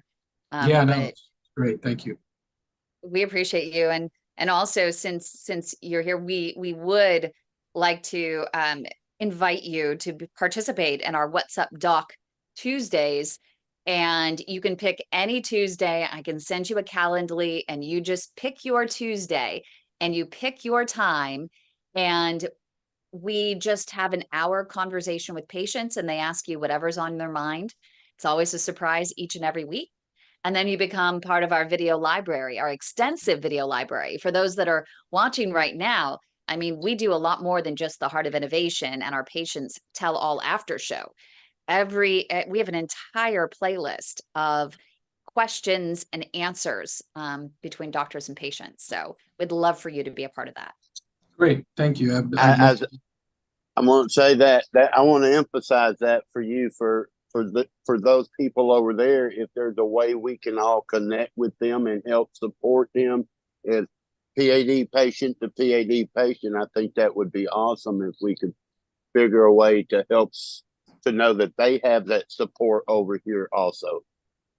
That'd be really nice. Yeah, I'm not sure how it works there in terms of, their participation in online support networks like Facebook. We used to have an app that was a community app, and we had it built. We spent $27,000 on it over 2 years, and people did not use it. We were very frustrated because, most of the people here in the US all still, as many times that they would end up in Facebook jail for what they posted, and even us as admins ending up in Facebook jail for trying to just even post a link of educational resources, and Facebook saying you can't post a link. People still did not gravitate towards another app to participate in community. And I thought that having an app like that would have been great for patients in other countries with different languages that they could download and participate there. But that had to go away. So we're trying to figure out new ways to create communities for patients in, for example, India. If they use Facebook, if we need to find someone there, such as with that company with the TENS device, maybe the founders could help us to start a Facebook group there, if Facebook's even a thing there, if groups are even popular. Yeah, I don't know, because I don't engage in social media very much at all. So I'm not sure. Yeah, I'll be asking them to see if that's something that we can see if we can galvanize, a group of people to help us with that, because it'd be great to have those patients that you treat, be a part of a community where we could also have a team to support them down the road and also follow them. Yeah. to see them and, how they progress, and to help them and support them with their lifestyle modifications. Agreed. I think that would be great. So, well, thank you, Dr. Chainani. We'll let you go and enjoy the rest of the weekend. Looks like you probably are getting your new, facility there ready and getting things, taking advantage of this holiday weekend to catch up on everything. Thank you. It was a pleasure. I really appreciate the opportunity. Definitely. Take care. Take care. Bye-bye. And if anyone else has any questions for me or wants to participate in a candid conversation, we can open it up now to anyone who wants to offer any sort of feedback or to share anything they'd like, or we can let everyone go in and enjoy the sunshine and get out and walk and grow their collateral vessels over this long holiday weekend. I got to walk Stella before hurricane gets here. Yes, and please be careful. Please be careful out there. Oh, we're going to get a little rain. That's all. Okay. Just making sure. If we don't hear from you in a couple hours, we're gonna well, that's tomorrow and Monday. Okay. We're gonna send the troops out looking for you, the search party. Well, to go back to what he was saying, how many times, and I think that's what a part of what like yesterday was, are we really that ungrateful sometimes of what we have and what we can get compared to what he was talking about?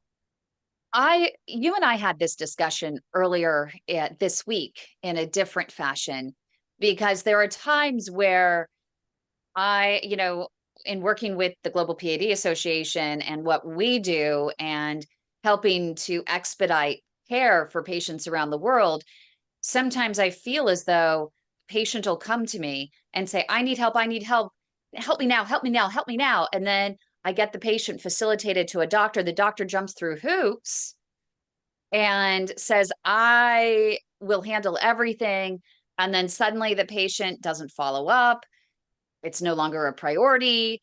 They have to help the grandkids. They have to feed their dog. They are in too much pain to act on anything. And it's like, wait a minute. How often do you have people that are literally right there, ready to help, acting, not just talking about it, but acting on it, getting you connected to the doctor, getting you pushed to the front of the line, getting you those urgent appointments. And then we've had patients no show on appointments. We've had patients not answer the phone or even call back a doctor after they've called them and called them and called them. How often do you have a doctor personally even calling you and begging you to come in because they're working with us and they know how important it is to us and to help our patients?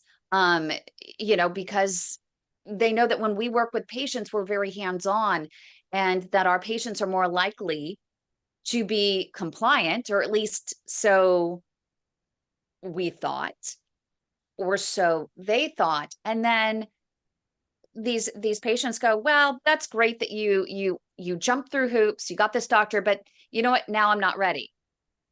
And what's sad is that it's almost like the boy who cried wolf, but not just with that person, but then it becomes this trickling down to other patients. So the next patient that needs help from that doctor, do you think that that doctor is going to jump through hoops the next time?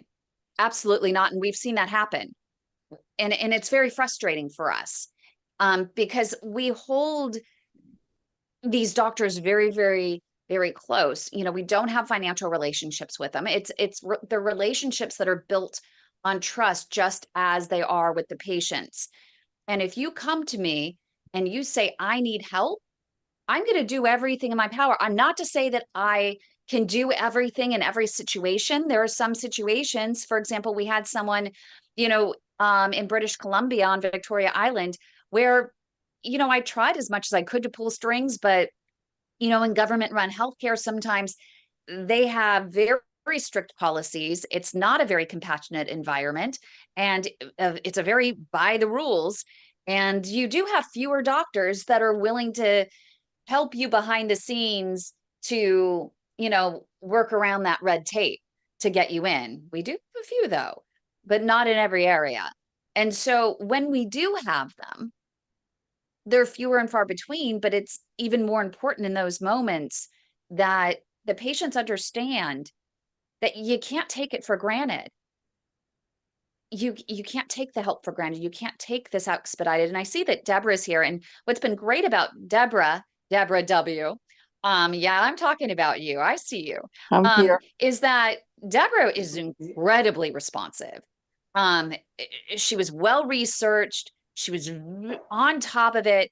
And when we said, hey, we have this doctor, she was like, this is unbelievable. You could have this personal relationship and this doctor is going to jump through hoops for me. You mean this doctor is going to have someone call me immediately?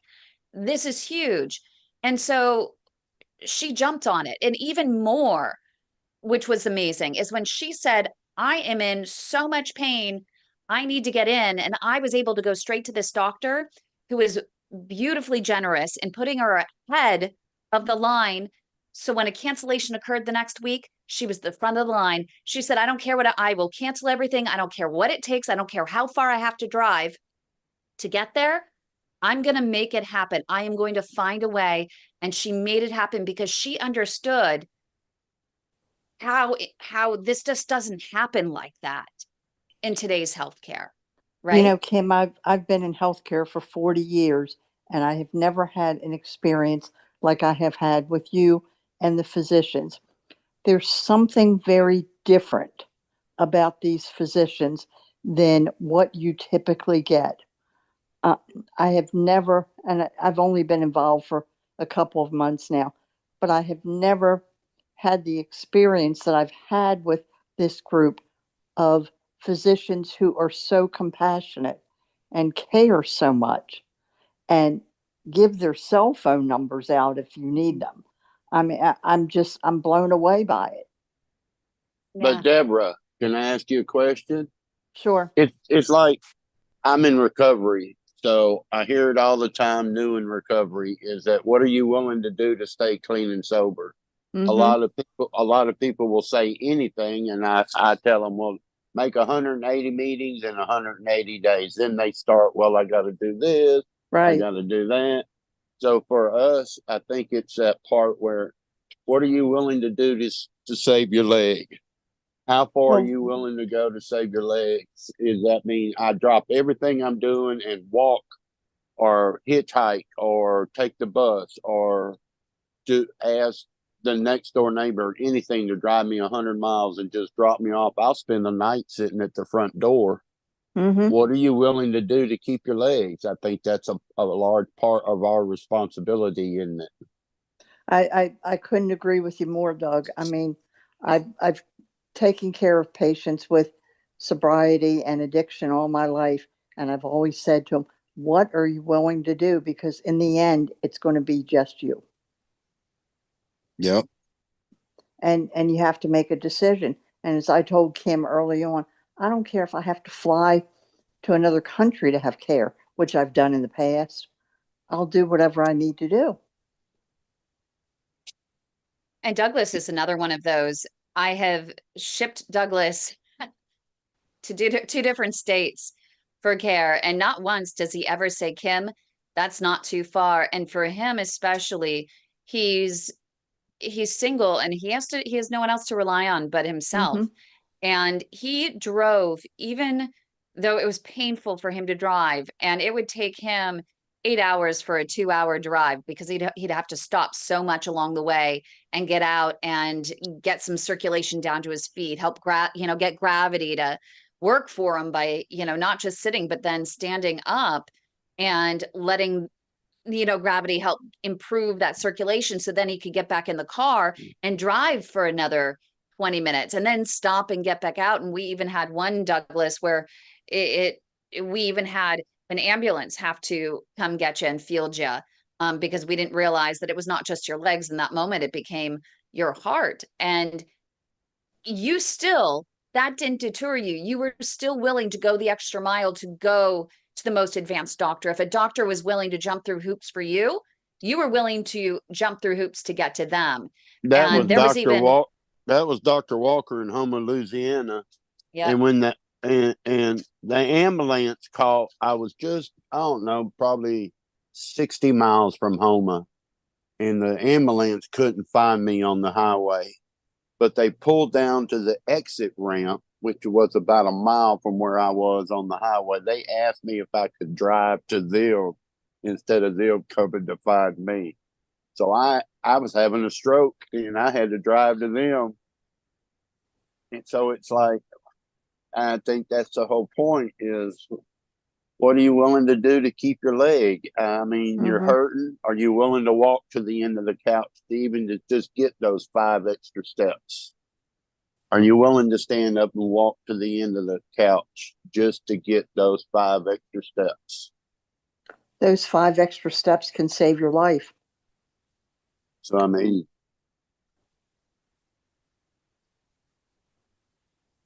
yeah, it's pretty amazing. Just one extra step, right? And Kim is asking, did you manage to find the woman in Victoria doctor in the end? I think for us, we always have to help in the best way we can in the situation we are in. And in not every case, the care is going to be, or the support is going to be the same. It really does depend. We have to vary what we can offer depending on the area in which a patient resides. And for this particular patient that is in the Victoria area, we were able to reach out to her doctor back in another province and be able to educate them and also inspire the patient to also email that doctor as well and be willing. And we would even have been willing, if the patient couldn't afford it, to take a flight back to their home province to get the care that they need, because this particular patient, Ontario is one of the most advanced areas for PAD and limb salvage care. It has the greatest concentration of limb salvage specialists that we are aware of. And they really do, for so many patients, go the extra mile. I mean, I'm so impressed with some of these doctors there. And she actually has one of those advanced limb salvage specialists. And so we did urge her to get back there and said that, hey, you get that done, you'll get back on your feet very quickly and back to Victoria to spend the rest of the summer. So we were able to just provide some loving care and support and a little nudge to her doctor back in Ontario to help expedite her care. So that's about what we were able to do. This is such a new thing with this patient. So we have a few more days into next week that I think that things are going to unfold, and hopefully she'll be able to get home sooner rather than later. But we'll plan to help her if she needs to. We do actually have a name in the Vancouver area. The issue that we had in Vancouver, Kim followed up with a couple notes here. She wished that we could find someone in Vancouver. We do actually have a couple people in Vancouver, and especially an interventional radiologist. But the issue that we had was getting that referral in the emergency department at the one hospital would not, and this is where I have to understand a little bit more of the government policies, but this hospital would not refer a patient to a local vascular specialist. Didn't even have the vascular specialist come in and talk to the patient personally, because this patient already had an assigned vascular specialist in her home province, which seems weird. And for me, my biggest concern was this was what we consider more of an acute leg attack, that we thought the PAD was stable, the peripheral artery disease, we thought it was stable. And then suddenly out on a walk, there were these acute symptoms, the pain, the cramping, the numbness that did not go away at rest. And even after a couple of days, the numbness was still there. Although in working with this patient on some ideas to improve circulation and doing some foot exercises, et cetera, there was a little bit of improvement. it was shocking to me that we couldn't get this patient to actually a vascular center there. In fact, the vascular center sent us back a note scolding us for reaching out without going through proper referral channels to get to. We were actually told we were not a proper referring facility. Not even taking the time to educate us a little bit more on how we could make that happen for this patient that was visiting from outside the province. And so that was really disconcerting to me. I think that there's a lot that could be done with patient education in Canada. And I think that there needs to be, especially for patients that are traveling across Canada, there needs to be a little bit more flexibility there for these patients with peripheral artery disease, especially, that if they are having an acute leg attack, as this patient was, that instead of even putting themselves at greater risk or putting the patient at greater risk of further clotting and flying back to Ontario, I think that in that case, it should have been that they got a referral to a local vascular specialist who would consult with her vascular specialist back maybe in Ontario, who could then treat the patient right then and there. And I think that that would have been, for me, a logical way to handle it, and in the best interest of these patients. You know, coming from my perspective and being on the front lines with so many patients around the world and seeing the result of the varying, care we have, some better, some worse. So I would hope that we could have some sort of influence on maybe improving some of the policies there. And that's something that, Kim, we are working on. And I was hoping that maybe that doctor, if they would have gotten the message sooner rather than later, her doctor in Ontario, that maybe that doctor could have gotten involved. But I have a feeling that maybe that doctor was off for those few days and was just, is just actually getting back, next week, and back in the office. So, sometimes timing is everything. And that's what makes it even more troublesome, is that if that patient's doctor is not available, then what do you do? What do you do in Canada when the doctor, like here, they just give it to the next available doctor and the next available doctor and the next available doctor. And I don't know if that's a regular thing there in Canada, where once you're assigned to a doctor, that's it. They're the only one across the entire country that can treat you or is allowed to treat you. No one else will touch you. I don't know, but that's something I think that we need to get to the bottom of. Yeah, and that's what I would think too. Kim wrote that usually if you're in emergency, it gets handled.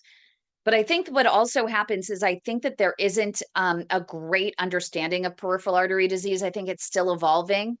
We're still kind of on the cusp of really understanding the disease process with it. And it's been, for so long, there were so few options that were available to these patients to treat.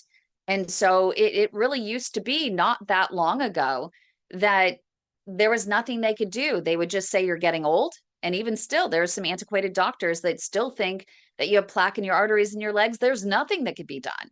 They don't even refer you. That's even here in the US, we've had situations more than you'd believe that actually do not send a patient to vascular because they just think it's part of aging, that your arteries in your legs get blocked up. You get fatigue. You go from being able to walk a mile to walking less and walking less and walking less. Then you need a cane, then you need a walker, and then you're in a wheelchair. And there's nothing could be done. And I could even tell you, my grandmother was 94, and I remember she used to take her leg and she would move it. She could barely even move her leg. She would just pick it up and it would be almost like hard as a rock, and she'd move it. And her feet were completely discolored and they were always painful. And I wonder if she had peripheral artery disease. And maybe if they would have opened up her arteries, maybe she might have been able to live even longer. She might have been, because she would have been able to walk further, but instead she became non-ambulatory. Yeah. See, You know, I find it amazing, Kim, that we call heart attacks and strokes attacks, but we don't address PAD as an attack. And we don't look at PAD in terms of time frames. We always tell the person who's had the heart attack or the stroke, you need immediate care. But with PAD, people wait months, sometimes years before treatment. Yep. say one thing too, Kim. It's so confusing on what the rules are in Canada. I mean, like, I don't think you can go to another province to get like a surgery, right? If you're live in one province, right? But I know, like, if I have my nephew or nieces come out from Ontario to BC and they end up in the hospital, their coverage will cover it, right? But I say I don't know whether it applies to like me saying, okay, well, I'm going to Toronto for a surgery, right? But usually when you end up in the hospital, they'll take care of whatever your problem is. That's why I find that hard to believe that they would just say, oh, well, you've got to talk to her doctor back in Ontario. But maybe there's a thing about they won't do surgeries in the province, right? And I think it comes down to PAD and policies for care. There's still, I think, and I'm only speaking from opinion and I'm only guessing here, and I'm more than happy to have anyone who has more experience who views this to shed some greater light on the actual policies. But I have had similar presentations of PAD with what they do call, you said heart attack, or Deborah said heart attack, right? This is a leg attack. And we even had Dr. J. Matthews, I think it was, in one of our What's Up Doc episodes that is currently available on our What's Up Doc playlist, where he had addressed a question about a patient in Florida who ended up with a similar acute leg attack where it was a clot.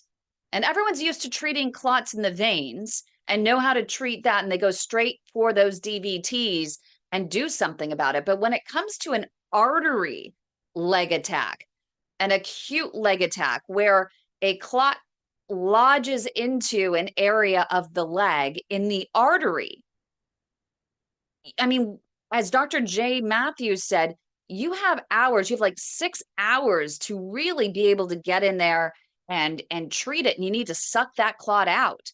And for example, in this patient situation in Florida, the doctors didn't do that. They just dragged their feet. And so ultimately, by the time her entire leg went cold and it went completely white, that they were like, oh, maybe we should do something. Then they went in to do it, and the leg was already going, whoa, wait a minute. And so there was just too much pressure at that point, in the calf, and they ended up with a fasciotomy where they had to cut open to let the pressure out in the leg. I mean, it was just a nightmare. And I feared that with this particular patient. Now, thankfully, hers wasn't as bad, but her foot is still numb. So obviously there's something going on that is still acute and still needs treated. And I was shocked that in the emergency room, they just had a regular, what we would call a hospitalist, a general emergency room doctor,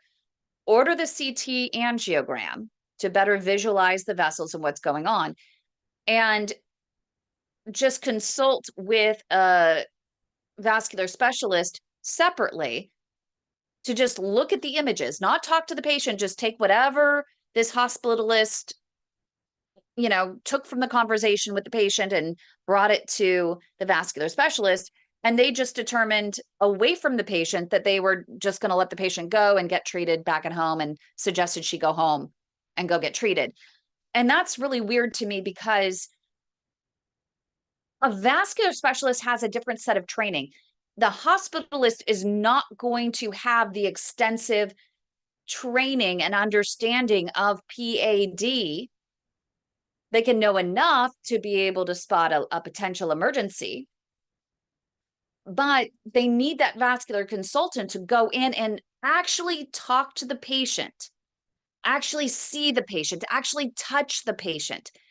There's so much that our doctors, here in the US that I deal with a lot, also in Australia, also in Ontario, and also in England, so many, and especially in Germany, they do not just look at a scan and say, oh, we're either going to treat you or we're not. They don't do it. They talk to the patient. I don't care if you have a blockage in your leg. What are you experiencing as a patient? What are your symptoms? Do you have lifestyle limiting symptoms? Do you have critical limb ischemia symptoms? Do you have a wound on your foot that won't heal? Is this something that is acute? Is it not acute? Has this been coming on for a long time? So many things that you need to ask that I know were not asked in this particular case and not done in this particular case. And it is something that we're going to investigate and hopefully follow up on to better understand the policies. And maybe if we do need to help create the change we want to see, which is improved policy, we're going to try and do that as well. Well, one thing I'm going to say though is, like, I live within 2 hospitals, right?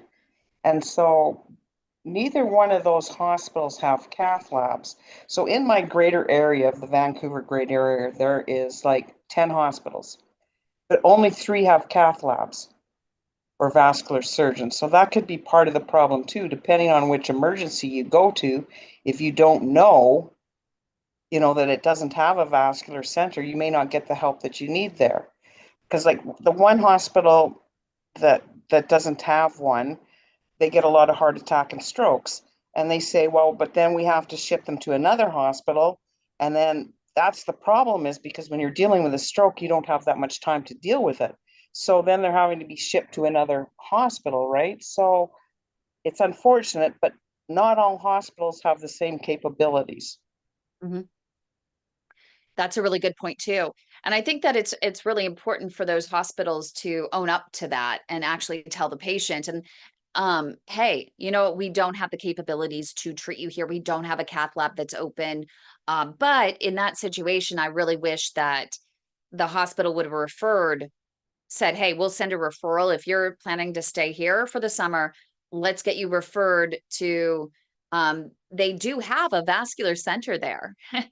And there is an actual, and I just connected with them, a vascular doctor in Vancouver who is advanced trained in endovascular limb salvage techniques. And so, I just would have hoped they could have handled it, but there could be insurance issues as well, where they would get stuck in that area paying for it when they thought that there was something that, if it costs a lot of money to do this procedure, we're just going to send this patient, back to Ontario where they can just foot the bill. Yeah, see, but the thing I don't understand, if the paramedics are getting a call that it's a stroke, why would they just go to the nearest hospital? Why wouldn't they take them to one that has the capabilities to deal with that stroke properly? Yep. That's and that's a really good point too. Yeah, Yeah. that's a really good point too. We deal with that here in the US, and we can tell patients here that, especially if you're a vascular or cardiovascular patient here in the US, it's really important to understand if your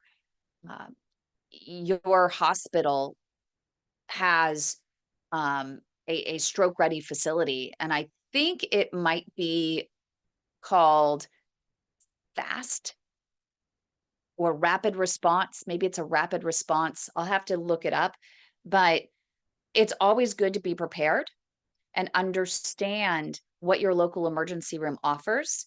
The screwy thing is that if you do end up taking an ambulance versus driving yourself, here I would imagine it's anywhere in the world, they're going to take you to the closest facility, the closest emergency room, not necessarily one that has everything that you need.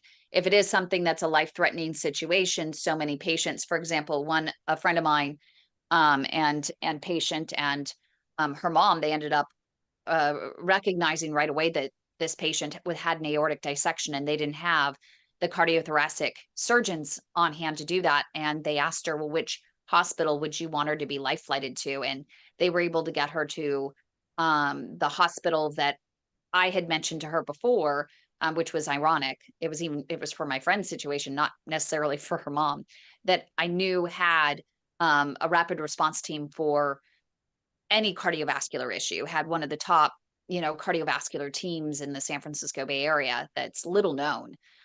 But we were able to get there. So you got to be prepared. And if you can have the ability, or if you do have the ability to choose an emergency room in your area, and you can get there, especially when it comes to your legs, it's always good to find out how their on-call system works for vascular issues. Is it possible, for example, down in Southern California recently, we were able to facilitate getting a patient to an interventional radiologist versus a vascular surgeon, because in that particular hospital, they would take two different, very different courses of action in treating this patient. In this particular hospital, if you would have sent this patient to vascular surgery or, to a vascular surgeon, they would have just done open, and going to if the hospitalist called in the IR, they would have gone in for an endovascular procedure to open up the arteries. It was very strange. Thankfully, we had a doctor walking us through what to tell the patient when they got to the hospital to coach the hospitalist into making the right call. And one of the things that we were very thankful for in this situation was that I had just hours before gotten this patient to convince the primary care physician to make a referral to the IR department in this particular facility, where I knew that there was an advanced limb salvage specialist for this patient, because I knew, based on the case notes from this patient's vascular surgeon at another hospital, that they had a blockage in the pedal loop of the foot, in that artery loop that's in the foot. And so I knew that this particular doctor specialized in that at this other hospital. And so when this patient, we were able to get that referral in before this patient went to the emergency room. It was like on their way, literally left the primary care's office, and they were driving to this other hospital. And meantime, this referral was being sent. So when they got to the hospital, got into the emergency room, because the patient had an infected toe, and it was angry. It was very angry, and they needed immediate IV antibiotics. So we were able to get the patient to say to the hospitalist, hey, we came to this hospital because my primary care, as soon as we saw this primary care person, we told them that our vascular surgeon there said there was nothing that could be done because they could not open the artery loop in the foot. They never even tried. They just didn't know how. And so we need to see an IR. We need to see this particular IR because we did our research, and she wrote the referral. And so the patient was able to tell the hospitalist, hey, we have this referral to the interventional radiologist here. So we figured we might as well come to this hospital, go through the emergency room here. But we think it's really important that, since the vascular surgeon said there's nothing can be done, to make sure that we do call the interventional radiologist that's on call, because we were referred in particular to that department. And thankfully we did that. And thankfully, we were able to, within hours, have this patient on the table. They opened up the artery loop in the foot, and healing started for that toe. So, it's pretty amazing, the hoops sometimes that we can jump through. If doctors are willing to help us behind the scenes, then we can help the patients better advocate for themselves, and get them navigated to better limb saving care. It sucks that we have to do this. And I hate to say, it may sound like we're manipulating the system, but it's just simple navigation. And it's sad that in these situations that you just, these hospital administrators and doctors, don't stay on top of the cutting edge tools and techniques, and stay, and argue for their own limitations, because, patients' lives and limbs are at stake here.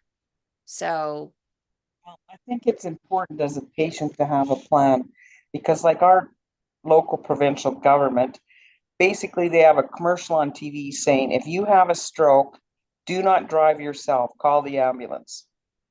But I got another plan. I'm not going to call the ambulance. I'm going to drive to the hospital where I know they have the proper care. well, hopefully you have someone to drive you if you have a stroke. Yeah, no, exactly, right. I'm with you 100%. Yep. Well, on that note, I just want to end at least the live stream right now. It's been such a crazy conversation. We always go in so many different directions. We hope that this conversation actually helps, people to understand that, you just need to be the best advocate for yourself, right? You need to not settle. You need to fight. You need to be that squeaky wheel. And before we go, Joshua, our YouTube producer, on the account of an ambulance, you'll not have to wait in the waiting room. And that's really true as well. Well, you don't have to wait in the ambulance, but we've had situations for example, in the UK, where we've had, especially during COVID, we've had patients literally waiting for an ambulance 8 or 9 hours. And even in trauma situations, waiting for 8 or 9 hours for an ambulance. And then once they got to the hospital, waiting for several more hours. And you could argue that at least maybe they have a bed inside the ambulance, but they're still waiting to be seen. And so it's really frustrating. Yes. And Kim, up to 12 hours now at some hospitals there. And I just don't understand how that's even possible. I was told that in Canada, the government decides how many specialists and how to staff all of the different hospitals and how many people based on the number of people in the area. And I am honestly just, curious. And I know that COVID definitely did devastate the entire healthcare industry, and so many people ended up retiring. And we had quite a few top limb savers, both, on the nursing side as well on the physician side, that ended up passing due to COVID. And so I think everyone's hurting, but we're hurting here in the US, but you don't hear of people ending up with 12-hour waits in emergency room here in the US. And that was one of the issues that we had with the patient over in Victoria. It was an 8 or 9 hour wait in the hospital for an acute leg situation. And this patient could not sit up in one of those waiting room chairs. And so she ended up leaving the hospital and saying, what am I going to do? I can't sit up in the waiting room, and I'm not going to be seen for 8 or 9 hours for an acute leg attack where her foot is just going more and more numb. And that's very frustrating. Now, there are exceptions to the rule here in the US. We did have a situation in Florida with a patient I mentioned earlier that had an acute leg attack. And she's had a couple of them, and this was a previous one. And this was, I would say, about a year ago, and not even during COVID, but it was during, they had still a big respiratory outbreak. And this patient, because of this acute leg attack, also could not sit up in the waiting room. And it would be hours. It would be just about 3 to 4 hours for her to get potentially a bed in there. And so she couldn't sit up. She ended up her husband sent me a picture of her laying on the cold cement with her jacket as a pillow outside the emergency room. And so I went on Instacart. It was like 7 o'clock at night there. And I was like, what's open? What's open? And so I was able to find a Bed Bath & Beyond. And that was actually open at the time. And I was able to order one of those mats that you would use on a fold out chair in the summertime to lay out in the sun. I found one of those. I found a warm fuzzy blanket and a nice pillow and a few little snacks that I could send her, and were delivered to the emergency room. And then she sent me another picture of her laying on this mat with the blanket and the pillow, curled up with her little snacks, outside the emergency room. So and then they wanted to, this was even worse. They even wanted to actually threaten to get her arrested for actually laying outside like that. I couldn't believe it. I called the hospital administrator. I don't know how I was able to get through. Wasn't expecting a call, I'm imagining. And so I was able to get through, and I said, I'm sorry, but this is just unconscionable. Here's this patient. Next thing you know, suddenly they found a bed in a room for this patient. So yeah, it does happen here. But on that note, this has been an interesting conversation. I appreciate everyone being here. I just end up, you hit a point with me, and I end up on my soapbox, and I can't find the caboose to my train of thought. So you can tell I'm really passionate about what I do and what we do here at the Global P.A.D. Association. We are always looking for great partners in care, physicians, administrators, industry, patients who want to come in and help us to create the change we all want to see. And it really is helping patients to live a better quality of life, and to be able to live that quality of life by learning how to best navigate the healthcare system and be able to be better partners in care themselves. And so if you want to find out more, make sure you go to the website, padhelp.org. So fitting. And for those in the US, you can call our Lifesaver hotline at any time, 415-320-7138. And make sure that you subscribe. Make sure you like our channel. It's so important. Like, subscribe, because we are growing. And the more you like and subscribe, the more we can keep providing you with more and more customized educational content. And that's really important because we're building out a video database of answers to the most frequent patient questions, so that when anyone has questions, no matter where they're at in the world, hopefully they'll be able to go to our What's Up Doc playlist and be able to just search for the answers to the questions that are burning for them. So with that, happy 4th of July weekend, everyone. We appreciate you. And Kim there in Canada, thank you so much for engaging in conversation and helping us today, providing some great insight and some great questions. And of course, Joshua, our amazing YouTube producer and just great human being extraordinaire. Don't you love that? That's a new title. Yay me.